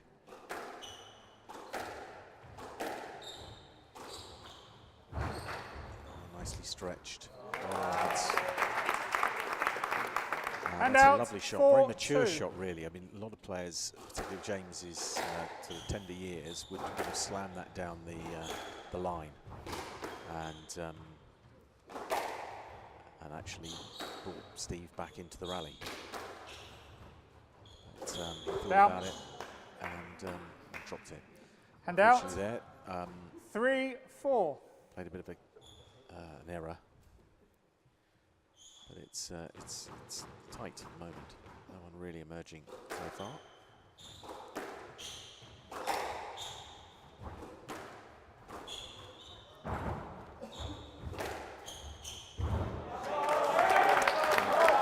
That's a good shot there 4-all. from Stephen. He 4-all. like he might play the cross court, then just stretched it. Wasn't overhit, just enough on it to be out of the reach. And that's sometimes the problem with a lot of club players is they do, you know, even at this sort of level, overhit the ball at times, when actually underhitting the ball is often the key. Oh, it's a lovely volley. Superb volley. So Steve's really firing in at the moment on those drops. 5-4. But yeah, so when you look at a lot of the pros, the top 100 players, they often underhit that ball because they just can't extend it far enough beyond their opponent.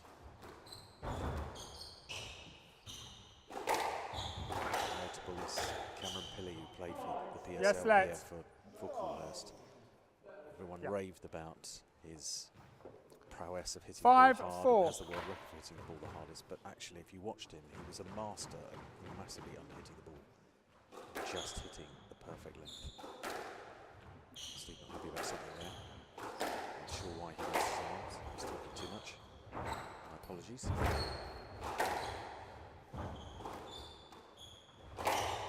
Nice, crisp Out. Steve is really on the front foot at the moment. 6-4. He's really taking the game to James. James feeling the pressure a little bit there. A little bit jaded after the rally.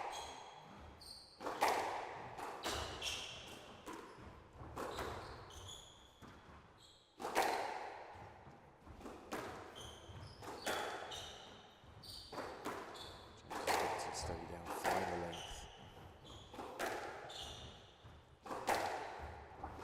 Steve is really nice and comfortably in. Yes, Let. I saw nothing wrong with the movement. 6-4. James not happy that he's not I'm clearing. watching both players' movements. He's not happy that Steve is not clearing the ball. It's a bit of a storm in a teacup, spit it out. It's a shame to get into this at this stage of the game. Maybe that's a sign of the youth. There's no need to get too worked up at this point. It's probably not going to help your match plan. Yes, let. So I think there was some contact there that restricted 6-4. Steve's shot.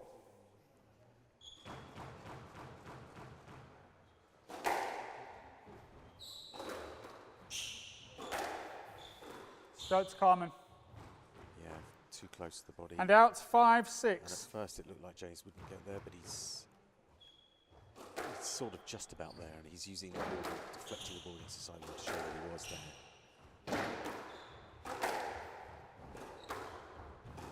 It's loose under pressure. Steve's drop not right, not there that time. Down. Oh, you'd have to say that was an unforced And error out. from James. 7-5. So Steve, too clear.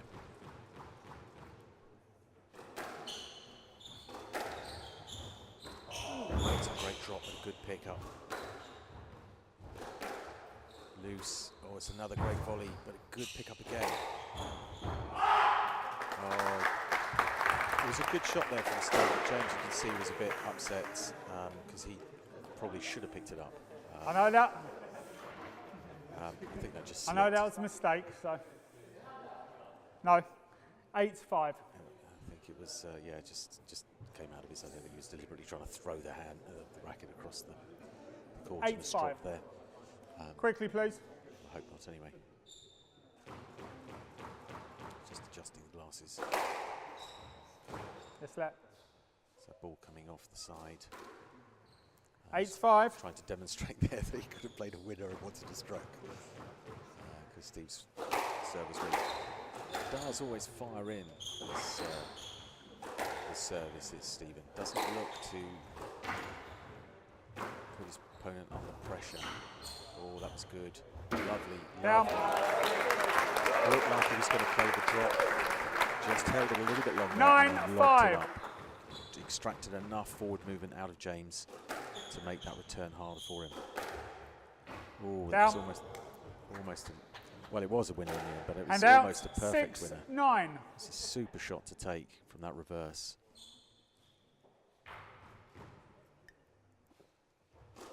So 6-9. See, 3 clearer. The business end of the game, really.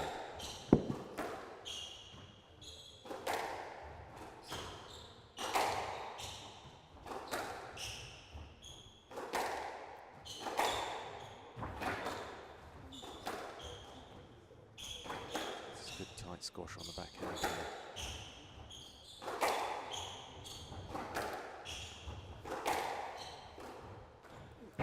Not up. That flick boast that he has doesn't look like he's going to do anything with him. He just rolls Hand out. that wrist round, Stephen. Hand out. Almost as potent as his 10-6. drop shots. Game ball. So it brings up the game ball, that lovely, lovely boast.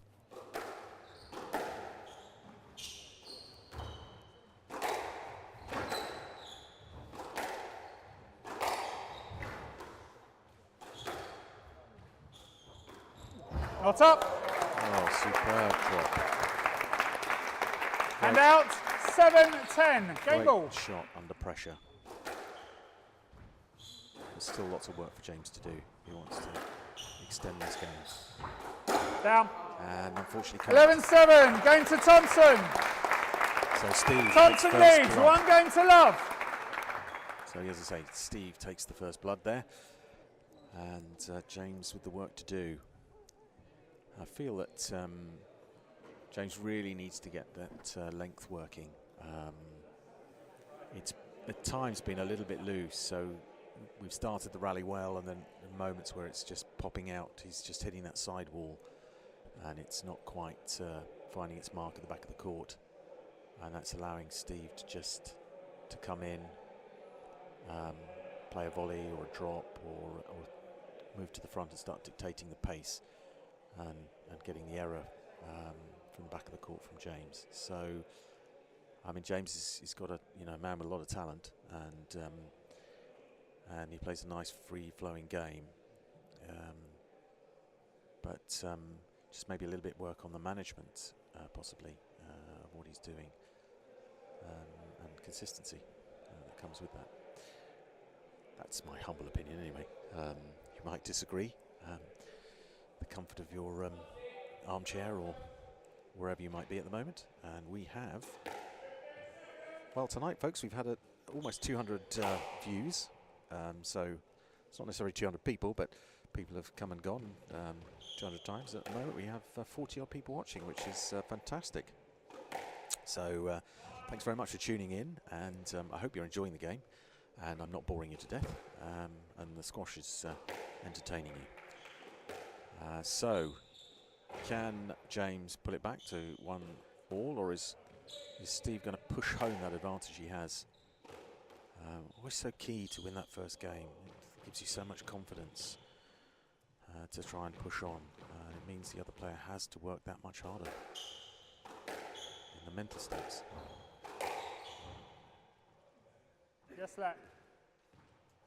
It was a good tight length there from James, but level. Steve was there.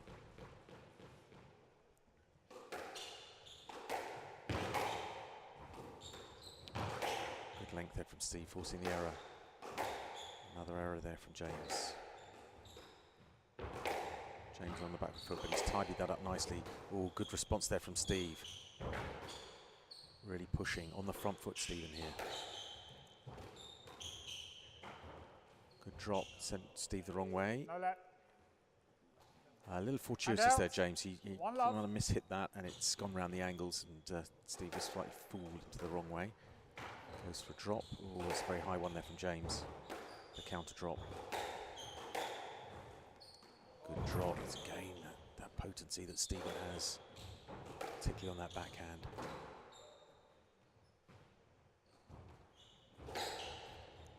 Good recovery there from James. Oh, lovely. Just apologise, we might have gotten away. 2-love. That was good improvisation there from James.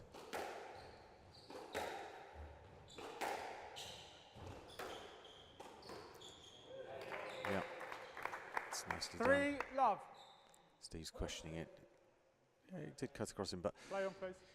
he's so far away from I saw nothing Stephen. wrong with the movement. You know, Stephen is in the back half of the court. I know we weren't quite on a good camera to see that, but we were behind the boxes. Oh, it's a lovely change of direction. Wrong footing, Stephen. 4-love. So, 4-love. James is got a bit more positivity about what he's doing than in the first game.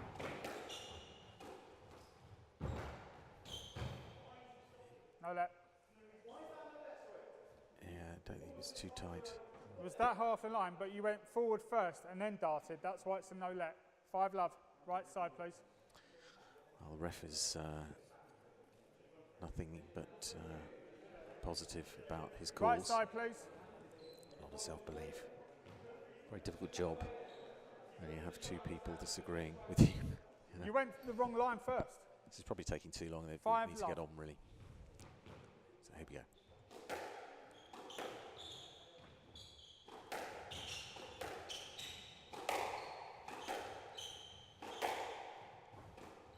Down. Oh, that was almost perfect.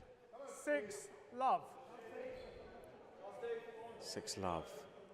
This is very positive stuff. Oh, and Steve pulls one out And there. out. Needed 1-6. to stop the rot, and he did.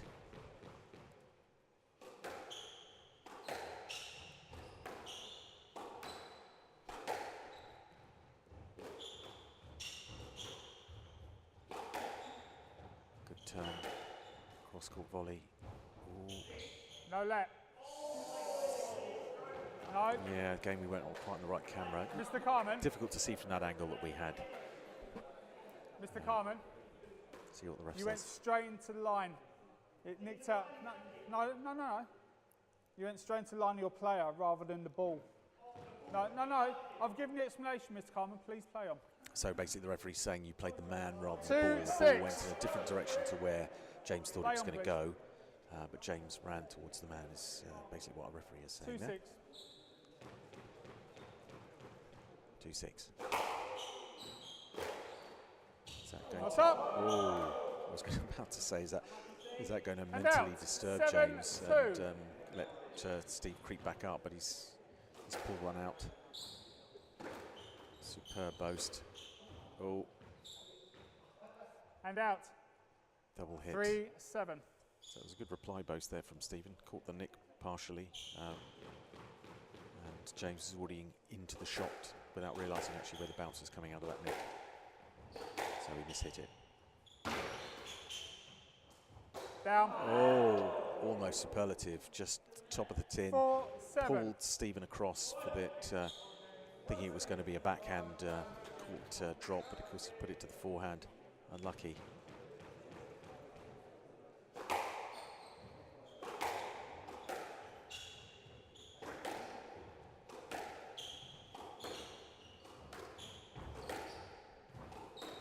James recovered there. Oh, there's that drop. Oh, but he's got it. Oh, risky shot there from James, forced to run. Oh, good reach. Help. Oh, great rally, superb rally. It was, And out. it was great chasing 8-4. down there. Good exchange of drops. And you have to say, in a lot of those situations, you put your money on Steve to win them. Down. When they're exchanging drops or unforced error there. And out. 5-8. Those are kind of turning points of games. I mean, you know, if you're kind of always winning those drop battles and then suddenly you lose one, mentally that can sort of change things for you, and you might be a bit more tentative the next time you play it. Down. As if on cue. And out. 9-5. No, I mean that was probably more of a 9-5. mishit, but it, you know, game. We're back to the mental side of the game.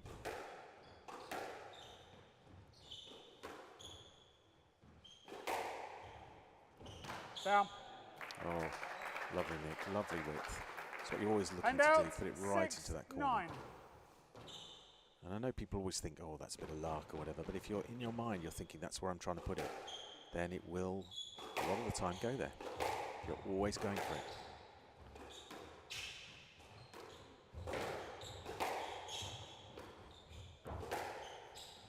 Ball bouncing around a little bit too much in the front there, a bit loose. Steve tries to tidy it up. Oh no, the drop isn't quite there as usual. Oh, good attempt to disguise, trickle. Oh, it's a low off the back. Dragging Steve across, it's produced a loose shot. Carmen. And gets the stroke off the wall, didn't really move. And out. I mean, it's always difficult in those situations because you're slightly herded in by your opponent. 10-6. But it brings up the game ball. Game ball. 10-6. So this to be 1-all. Which from my point of view is great because we get more games.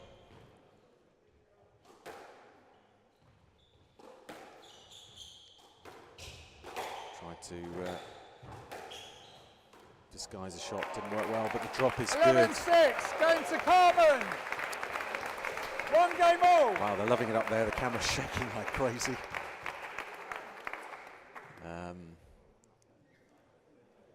Yeah, so that was really positive stuff there from James, and I would say particularly towards the latter part of that game, you may disagree, but from my observation, it looks like James's drop was really coming together, and Steve lost a bit of momentum with his drop, and it wasn't as clinical as he had been in the beginnings of that first game. He really came out of the blocks in that first game and really was on the front foot. Not so much. James's length still needs a bit of work, I think, in parts of it, but was better than the first game. Deeper, close to the wall, making it harder for his opponent. It's intriguing stuff. I'm really enjoying this, and we we'll see where the momentum goes next.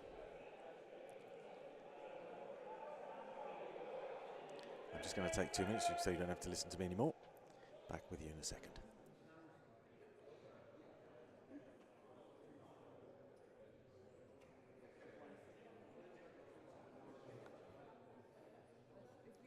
Time.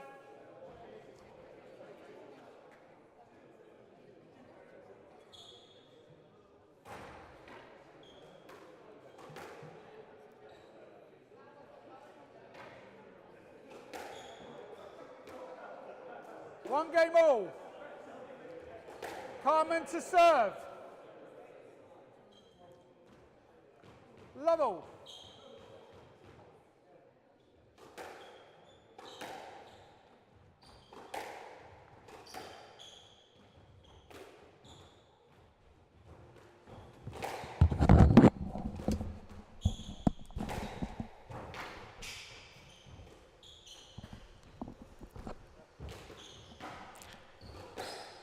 James is in trouble. He recovered that one. Down. Oh, but then he kind of unforced that one. And out. One love. Forced error. So Steve takes the first point of the game. Oh, wow. 2 love.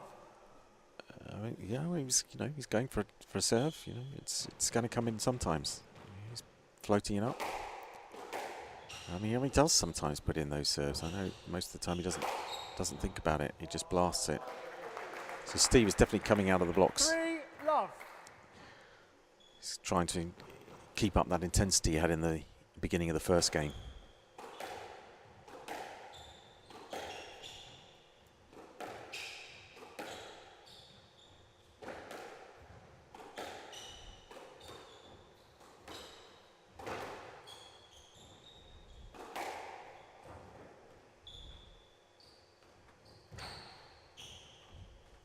James thinking it was down, but referee thinks it's fine.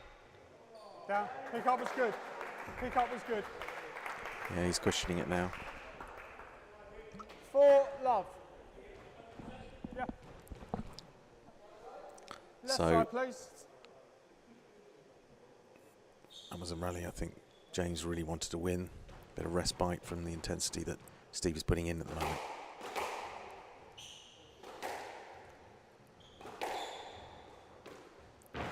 That drop's great.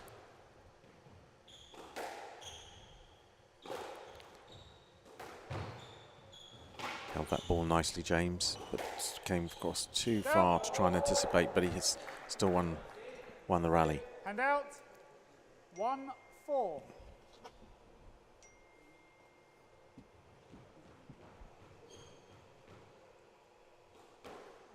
Fault. Oh, I was going to say, don't see that Hand out. high serve. 5-1.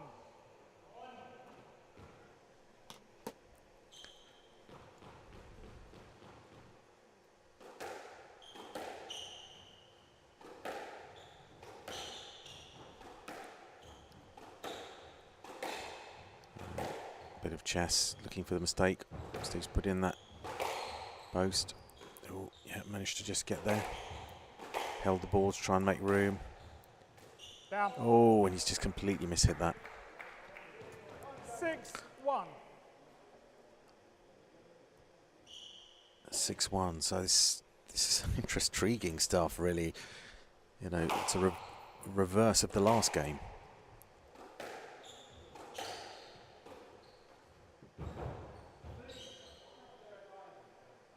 No let. Yeah, I don't think the referee was slightly unsure, I think, there. No. Mr. Thompson, Mr. Thompson. He had to think about it, Thompson. which he's entitled to The do, line was obviously. through. You could have gone through. Yeah, I would could've tend to gone agree with through. that. I think he had the Hand out. space Hand out. to go through. Hand out. Um, 2-6. At least it's got the crowd involved. Players are ready. Thank you. 2-6.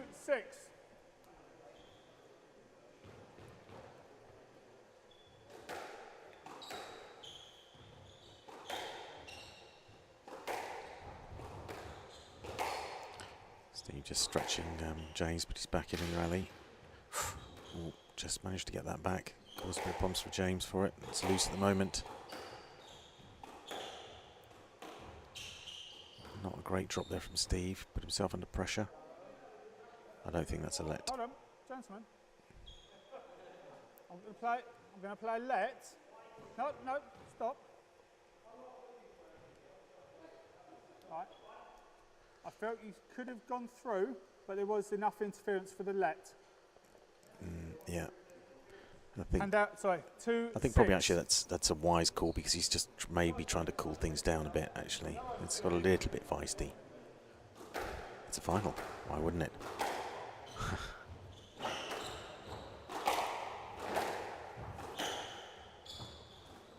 Down. Oh, don't quite. 3-6. Steve was doing there. I think he was half looking for the let, and then it wasn't. Thank you, ladies and gentlemen. Wasn't there. 3-6. 3-6. 3-6. So important point to try and get James's momentum, and for Steve to break it.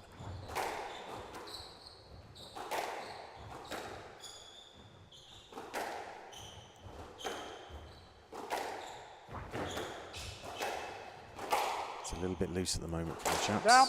Oh, and it's again And out. another unforced error. 7-3. We've not seen many, but probably had a few more from James than from Stephen. Just composing himself there. 7-3. Oh, it's loose. It was into Steve's body, didn't quite have enough room to play the perfect drop. That's a better one. Forcing the error. Hold on, gentlemen. Hold on. So Hold on. really, Here's a stroke, because you. No. Okay. Here's a stroke, but Mr. Carmen, I need you to watch where you're putting your racket. That one was quite exaggerated. yeah. So James did sort of And out, over-egg 4-7. the it's around you, and took the let really early, if you 4-7. like. But it was a stroke situation. Thank you. He's just warning James about trying to overexploit the situation. Down. That's a great volley drop. Particularly And from out. the pressure moment. 8-4. James not quite there. I thought he might get it, but a full stretch just shows how good Steve's drop was there.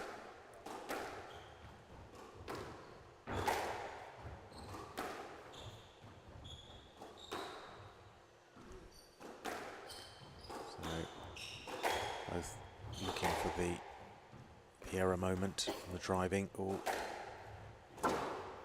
Steve now under pressure. Improvised drop from James. Down. Oh, Stephen almost got there and cut it off. Hand out. 5-8. Stephen still has that 3-point cushion, but James is creeping into the game.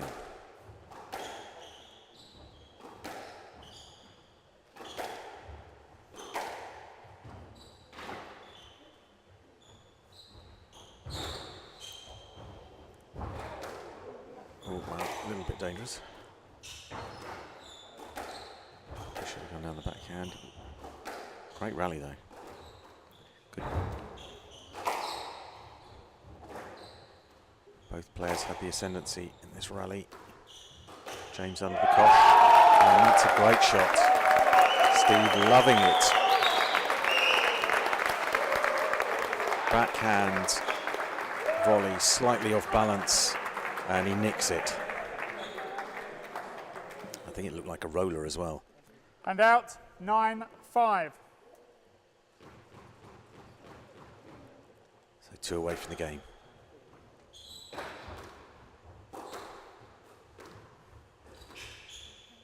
James with a couple of drops and not tight enough really. But he's slightly got the upper hand. Sorry, we're on the wrong camera there. And out. So it was a nice length 6-9. from James. Desperately probably needs to win the next couple of points.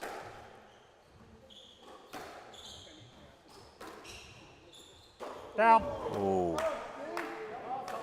7-9. just slightly overcooks it. That's lovely.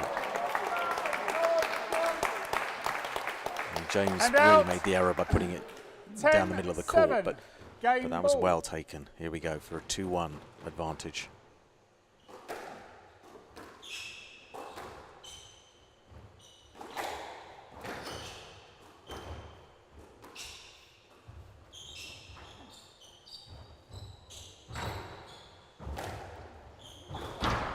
Down. Oh, Steve battled hard, didn't quite get there. Great exchange at the front. Hand out. 8-10. All tight. Game ball. Nothing loose. 8-10. 8-10.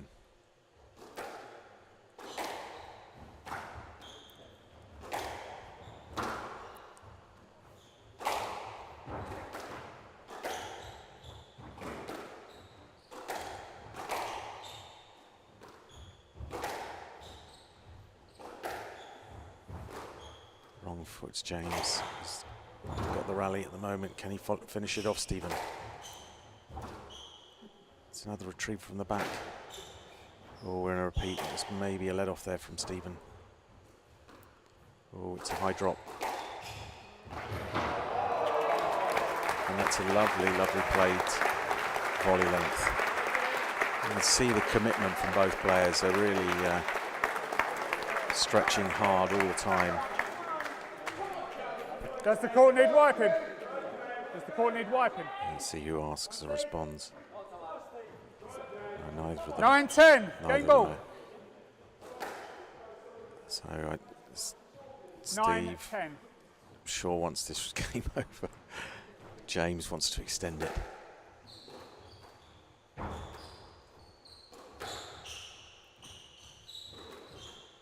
Oh, Steve having that upper hand here. James has tidied it up. Back in the rally. Yes, let. It's not. It's traffic. He's trying to clear to give you access. He's trying to clear to give you access. You're just trying to go through the same space. 9-10. Game ball. So a little bit of tension there.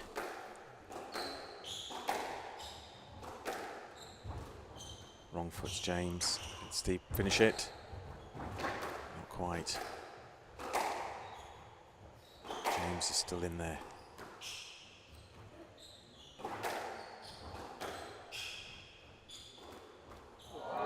Oh, that's sublime. Takes the pace off the board, changes the pattern of the rally. 10-all. With a lovely Claims win by boast. 2 points. Jago-esque. Down. Oh! And then And out. 11-10. gets Game to ball. that 10-all again. That's a sort of mentally, you see that so often. People have worked hard to get to that parity at game ball, and then the concentration goes. And that, you have to say that was an error.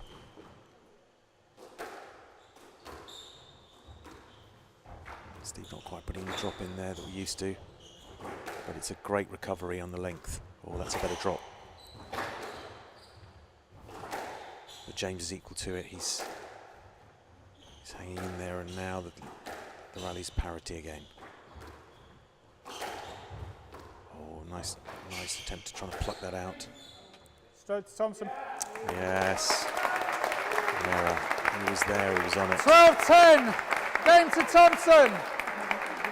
Thompson leads 2 games to 1. So James has got it all to do again. Let's see what we'd love to be fly on the wall in his corner with his team. See what they're saying. Although he looks like he's going his own way. Oh no, he's going to go back to his coach. But yeah, Steve came out of the blocks again really quick, like he did in the first game, on the front foot, trying to take it early, dominate the tee, and again the drop isn't really firing consistently, or as consistently as it was in that first game that Steve had, particularly at the beginning of that game. But we've seen glimpses of it where he's really put it in. But then, you know, credit to James, he's picked it up when it's been tight as well.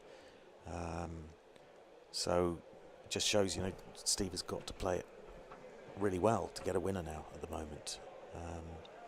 But it's been a really fascinating game so far. Really good, really good.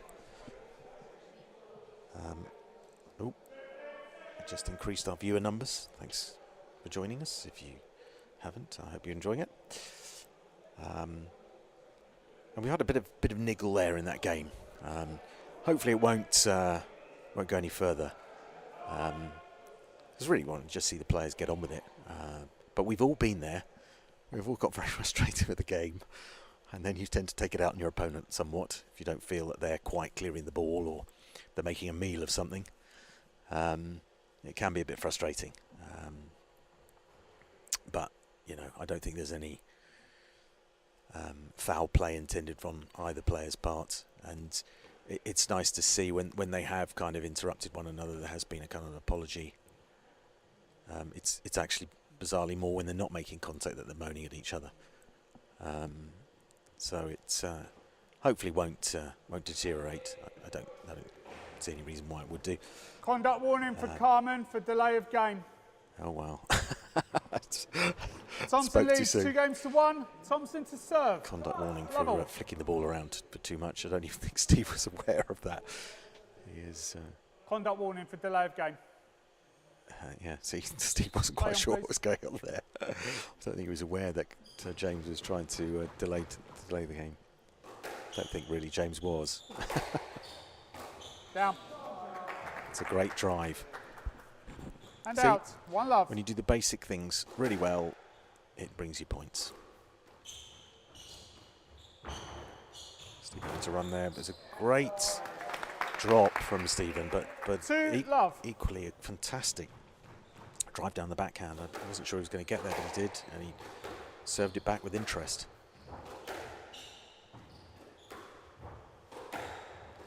This is good, tight stuff. Down. Maybe slightly over-ambitious. And out. Lack of patience there. Didn't really need to force that. Didn't have to be that pinpoint accuracy. Just trying to stretch your opponent, not win the round straight away. Yeah. 2-all. Over keen there as well with that one. Just keep it simple. He does it so well when he's playing it simply. Doesn't need to overcomplicate it. Yeah, there we go. So weaker boast there from Stephen. And out. 3-2. Nice deft touch there from James.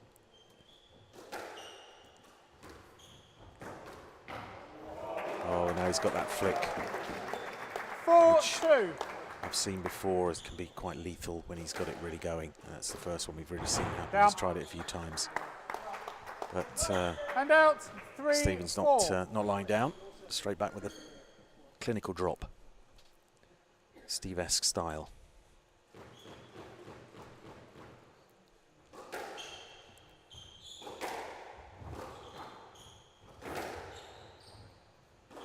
Down. And out. Not sure 5-3. if I'm sensing a bit of fatigue there. Hopefully not. Out. Yeah. 6-3. It might be. Couple of unforced errors there. Steve is not as on it, as it were, as he was at the beginning of the last game so far. Good rally though. Good recovery from both players, both misfooting each other. Opportunity for Stephen, doesn't quite take it. Oh, and that's a great counter drop. Steve's was not tight enough. Popped up, and James just popped in and stole the point.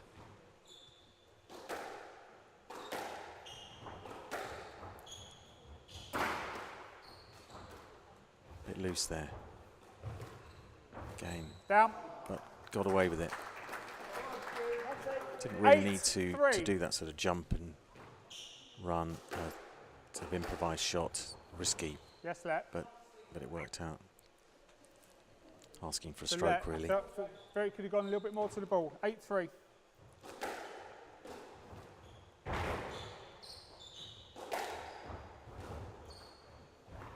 Good boast, great drop.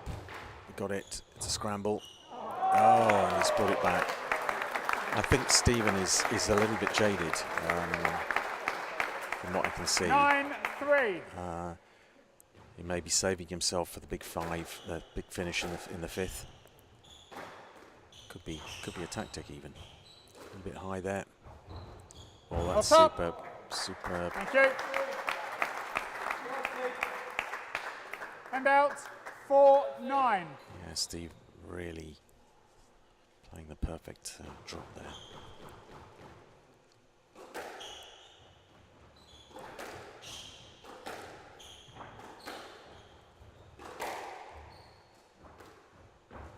Down.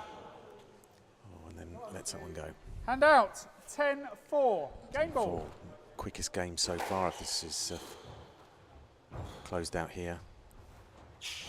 Oh, nicely done. Looked like he was going to play the drop. No, that. And then trickle boasted And out, it round. 5-10. Game ball. Does look like tired I players out felt you there. ran into your player. I understand that, but I felt you went into your own.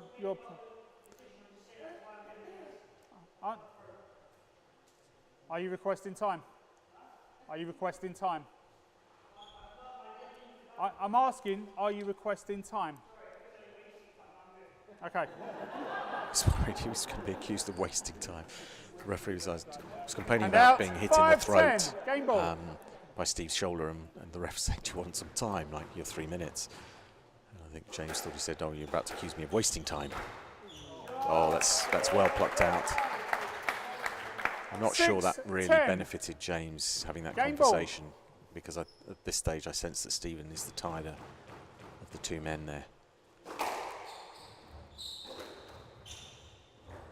Not sure tighter is a word, but anyway, do forgive my alliteration. Or is it illiteracy? Like, who knows?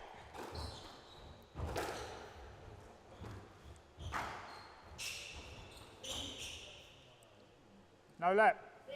No. You need to go to the left of the ball. I think James needs to You've let this gone- go. It's not James, helping his Mr. cause Carmen, here. He's only 1 point I've away, given and he's explanation. letting. I need you to play on. He's I defeating need himself. you to play on, please. 7-10. You know, Game ball. Stephen has made up 3 points, and he wants the time. You can see he wants the time, I think, and James is giving it to him. 7-10. Game ball.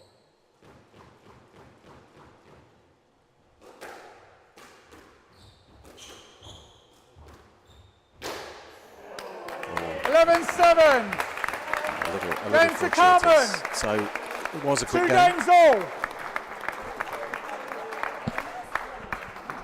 TV in the main squash club has gone down with a load of adverts. Gone down. Is that down to us or what's happening? I don't know. I mean, it wasn't patched into the telly anyway. They must have touched something.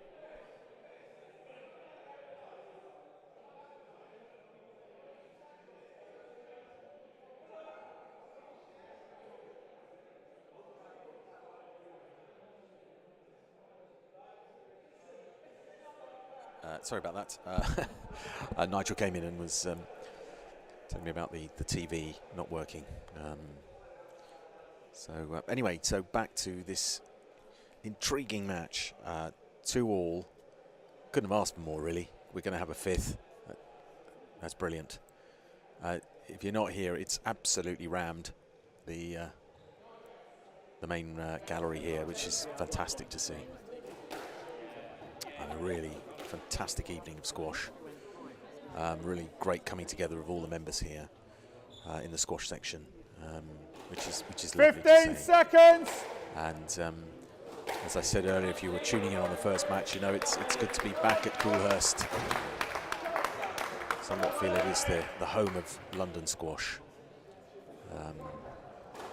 Certainly, in some ways, has taken over from where Lamb's 2 games all. finished. Great Carmen club to that was. serve. But here we are, into the fifth. Let's hope Lovell. it's pure squash and not much chat.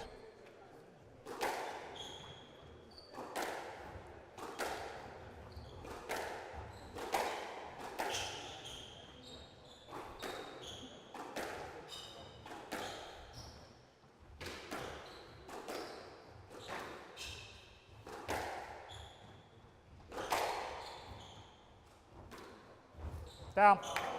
Oh, it's a cracking first rally. One Steve's long. definitely got a bit more pace about him. So I think this is going to be a good game.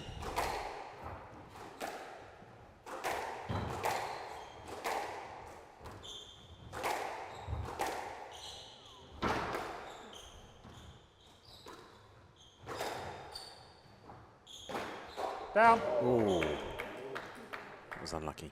Hand out. 1-1. Again, another great rally. This is really, the squash has definitely tidied up since the last game, which was at times a little bit loose.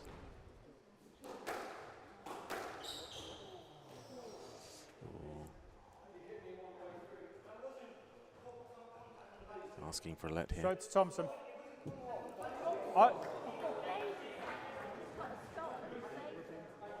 So what he's saying He is could- it's he was hit as he was on the He did. foreswing. So The if contact that did is the affect case, it. that is a That's why it's stroke. the stroke. 2-1. Play on, please. So James in risk here of 2-1. getting another conduct warning, or maybe even a point against him. Down. And out. 2-2. Trying to fire himself up there, James.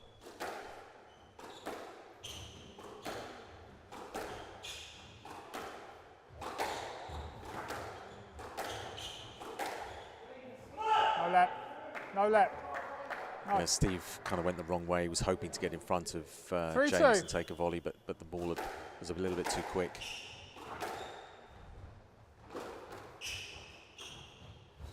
And trying that cross-court disguise. Didn't work then, but it did put Steve under enough pressure to force the winner. 4-2. 4-2, so he's opened up a 2-point lead, James. And Steve respond.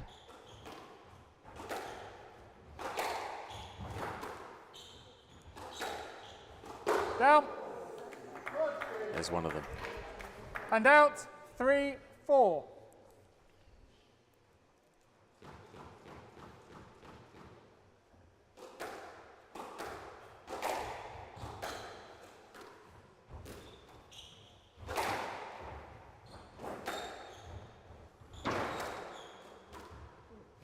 Down.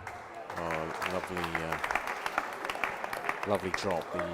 And The out. width wasn't there enough from Stephen. 5-3. Just couldn't quite get that return from James's drop shot.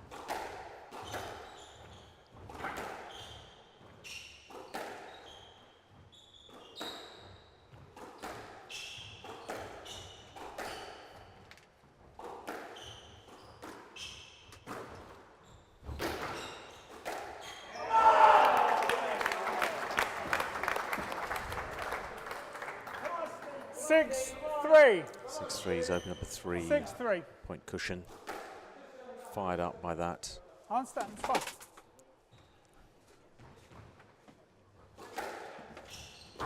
Steve thinking that was down, did look close. Good drop, good pick up. Down. Oh, Serve was good. Serve was good. so And out. yeah, I heard the referee, thought it was fine.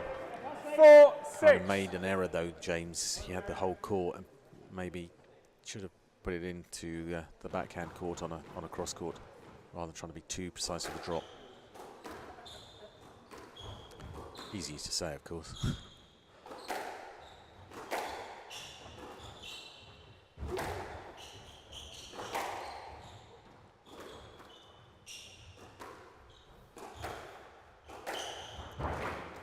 Great volley there from Stephen. He's made lots of space for himself. That's that. It's the second attempt. Yeah, That's the he should reason have why. played it first time. Yeah, You went. he went You went to forward. play, Yeah, then you looked again. Yes, let. yeah. 4-6. So if you go to play the ball more than one time, you can only get a let. Thank you, Jen. Jen. Thank If you. it hits your opponent. So if you go to play the ball, it bounces, 4-6. hits your opponent because you didn't choose to take it and you wanted to take it later. It can only be a let.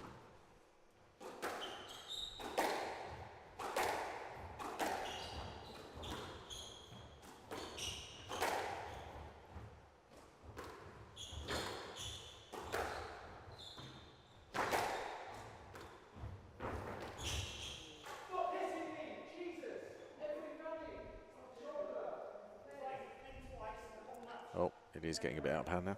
Well, not out of hand, but they're having a little bit of a go at each other about moving. And out, 7-4. I know it's easy to say, but it doesn't really help the players getting worked up about each other. You've got to just try and play your own game. Gentlemen, please play on. You know, it's a final. From a spectator's point of view, we want to see the game progress. But, too much chat. Reach. Improvise. Down. Oh. That's unlucky. 8-4. 8-4 and now has a 4-point lead.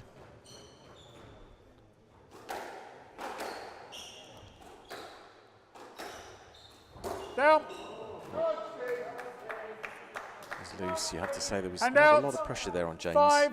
We're going for it too quickly. Is he trying to finish the game off too quickly?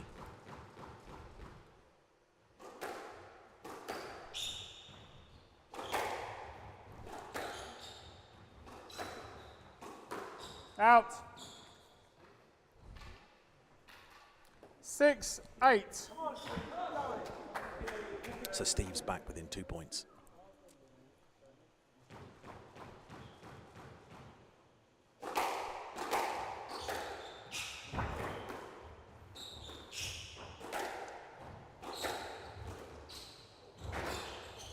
Good get from both players. Good improvisation from James. Just got away with it. Down. Oh. Who's it? Yeah, he's going to query something it doesn't need to, really. There was nothing Yeah. wrong with it. There was nothing Needs wrong to get with on with it, I think. it. It really. did not.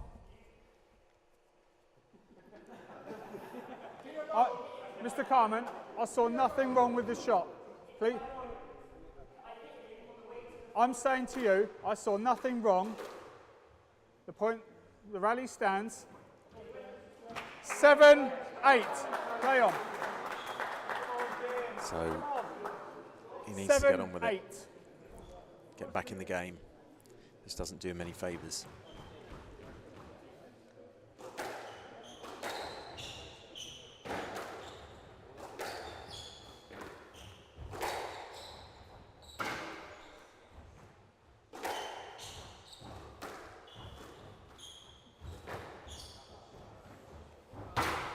It's a great length from Stephen. A great get. Under pressure here, James. Oh, throws in a drop. Another counter. Neither of them particularly strong. Will he get it back? Just. And again, great rally.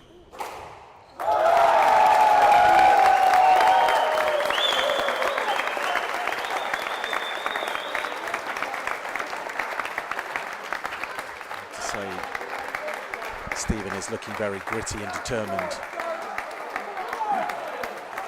Thank you. Pretty focused. I wonder if actually all that chat 8-all. has galvanised Stephen's determination. 8-all. What a turnaround.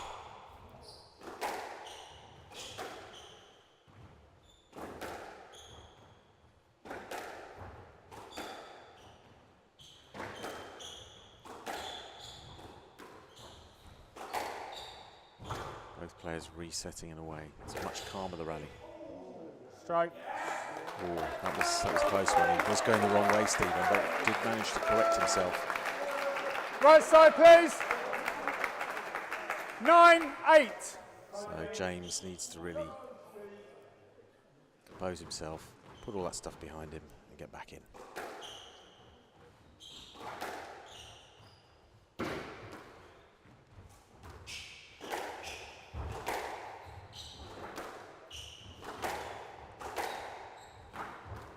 It's a great drop, great pickup, improvised drop. Almost a stroke. Steve thought about it. Out. Steve the wrong way, and it's just gone out. Good rally though. And out. Great. 9-all. It's great that the players have refocused here and are producing good squash at this stage of the match. 9-9. Both must be pretty shattered. Not sure that this is doing Steve any favours. He sort of galvanised himself there. Down. Oh, that was careless. Slightly lackadaisical.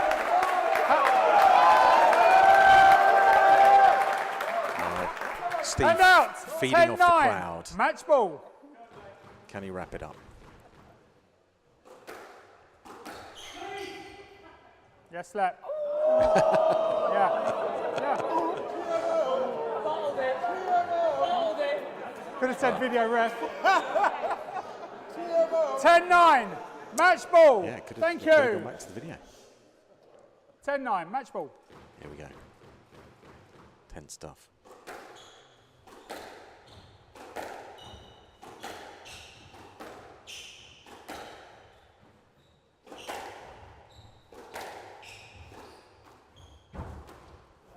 Out. And that's it. 11-9. Match to Thompson. Thompson wins 3 games to 2. 11-7. 6-11. 12-10. 7-11. 11-9.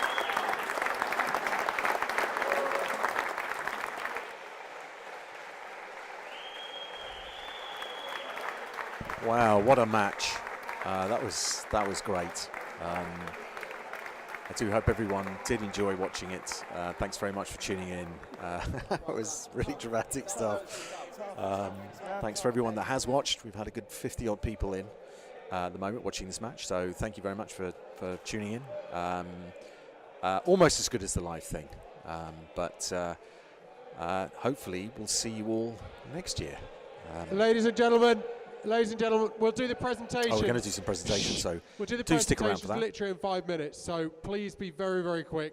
We'll put it on there, but please, if you're going to get a drink or go to the loo, please be very quick and come back here. Thank you. We're going to stay with this, but that was a really great game, and I'd have to say I think a lot of it's down to the psychology of getting upset with yourself or your opponent. I no disservice to Stephen, but I wonder if James had not got so heavily involved with debates with the referee, whether he would have maybe triumphed in that final game. I had a feeling that Stephen was looking slightly more tired out of the two players at the sort of just after the midpoint, and James looked like he had a bit more in the tank.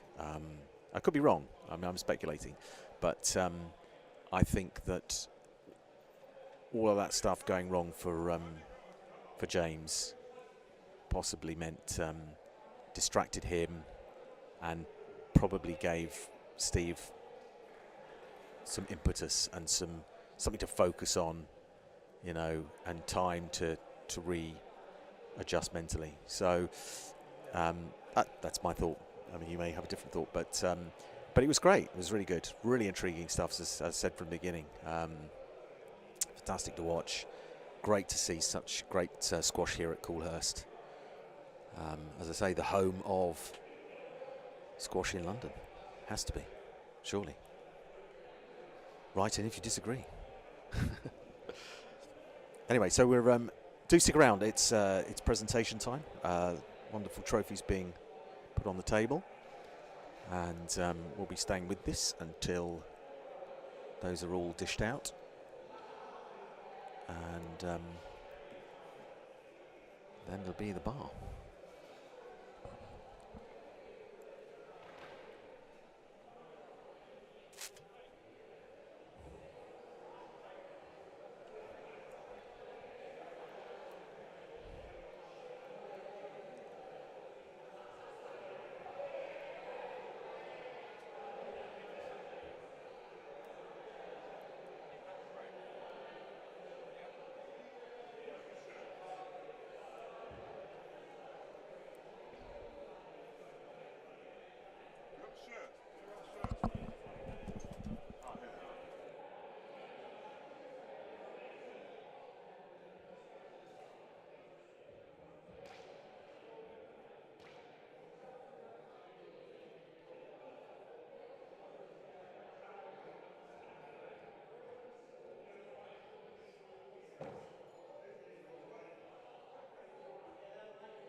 Ladies and gentlemen, thank you all for staying. I know there are a few people still coming in from the bar. We'll get on to the presentations in a moment, but I did just want to say a couple of words before we get on to the presentations. There have been 14 finals tonight, 7 main competitions, 7 plate competitions. It has been some phenomenal squash. I hope you all will agree with that. Absolutely.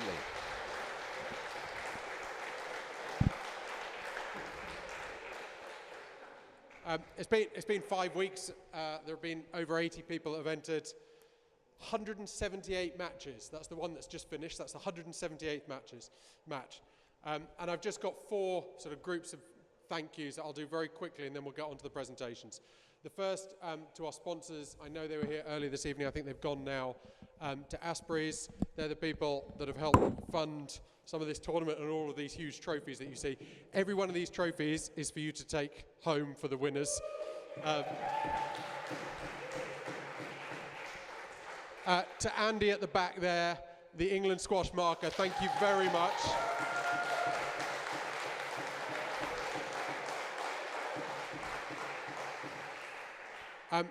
There are a few people that we have to thank that this tournament wouldn't happen without. The committee that you see here with Charlie, with Simon, with Giles, they put in a lot of work. So thank you guys very much indeed.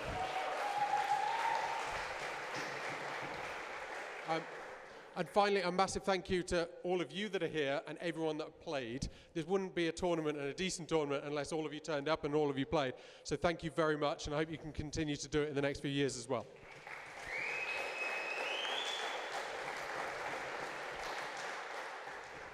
Unfortunately, the club chairman, Steve Nardelli, isn't here tonight, but Charlie will present the trophies. And we're going to group a few of the plate trophies, and then we'll get on to some of the main ones. So if I can ask you to come on in a couple of groups, certainly for the plate. So for the plate,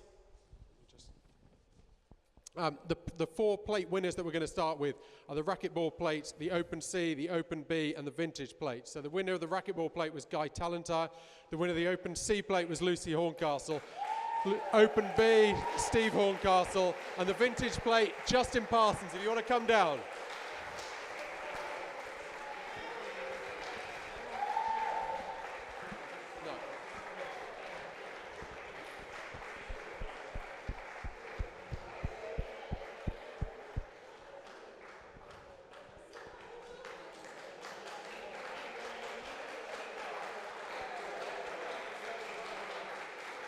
Well, that's super to see. Family winners, Lucy and Steve.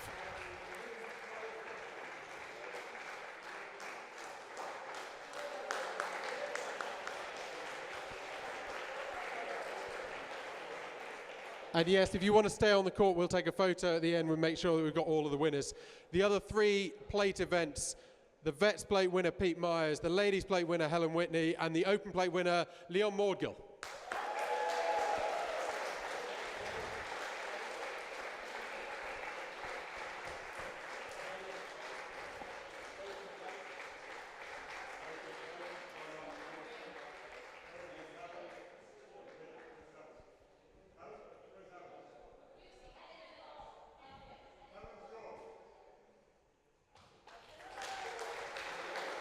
And there's Peter getting his plate. Deserved winner.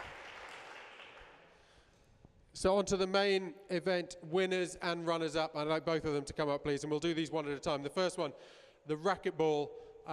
Both these players actually are unbeaten, not just at Coolhurst, but ever. So someone had to lose, and it was an unbelievable match. Ben Fairclough was the winner, and Lester Buxton was the runner-up.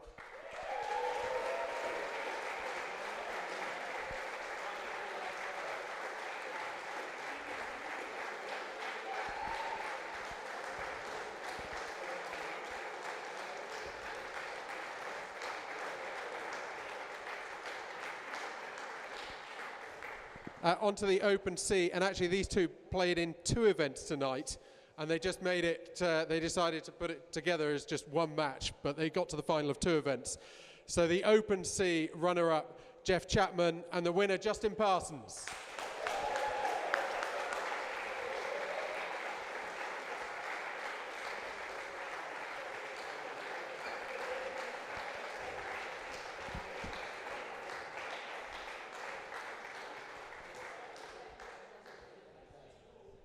On to the Open B, which was a fantastic match.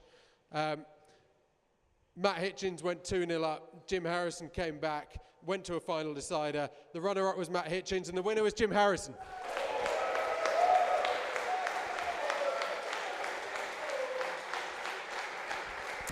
It was a real nip and tuck match. You have to say, Jim looked dead on his feet, but came back and persevered. Onto the vets, and some amazing athleticism shown by both players. But the winner was Jago Nardelli, and the runner-up, Brent Compton. Another great match. I know it was 3-love, but really, you know, it was the quality of the game was better than that. It was much closer than the 3. It was a superb match. I really enjoyed watching that one. Very entertaining. Onto the ladies' event, and I thought it was... Somebody throwing their trophy away.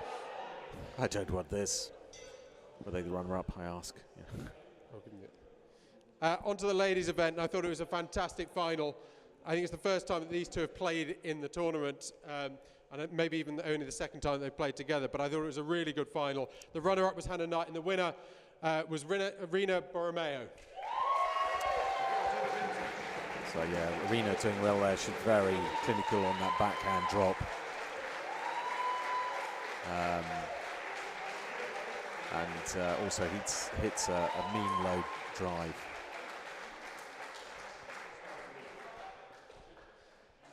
Very happy there. Onto the vintage. I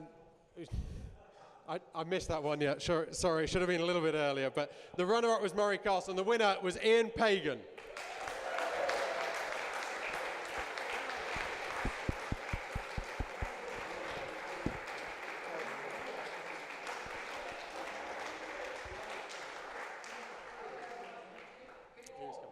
And Murray's coming. Here he is.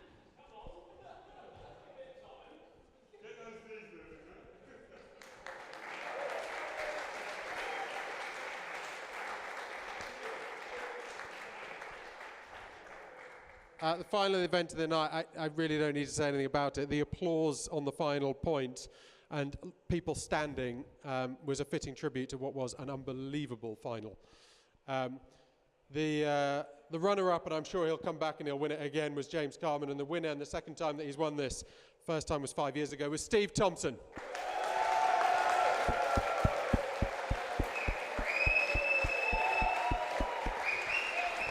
So yeah, just to echo what Mark says, awesome game, lovely, and it's lovely to see Steve has worked very hard at his game. You know, he is the sort of finished, polished article now. That was it from me, apart from just to say thank you. To see so many people here, I don't know how many it is, but it's completely packed. We'll be doing this again, hopefully next time this year, COVID permitting, but thank you for coming down, thank you for your support. And the bar's open for quite a long while yet, so get a few pints in, and thank you. So massive thank you to Charlie and Mark and Simon there, and it's been a phenomenal evening. So thanks very much for watching. I'm going to say goodbye, and hopefully see you soon. Take care.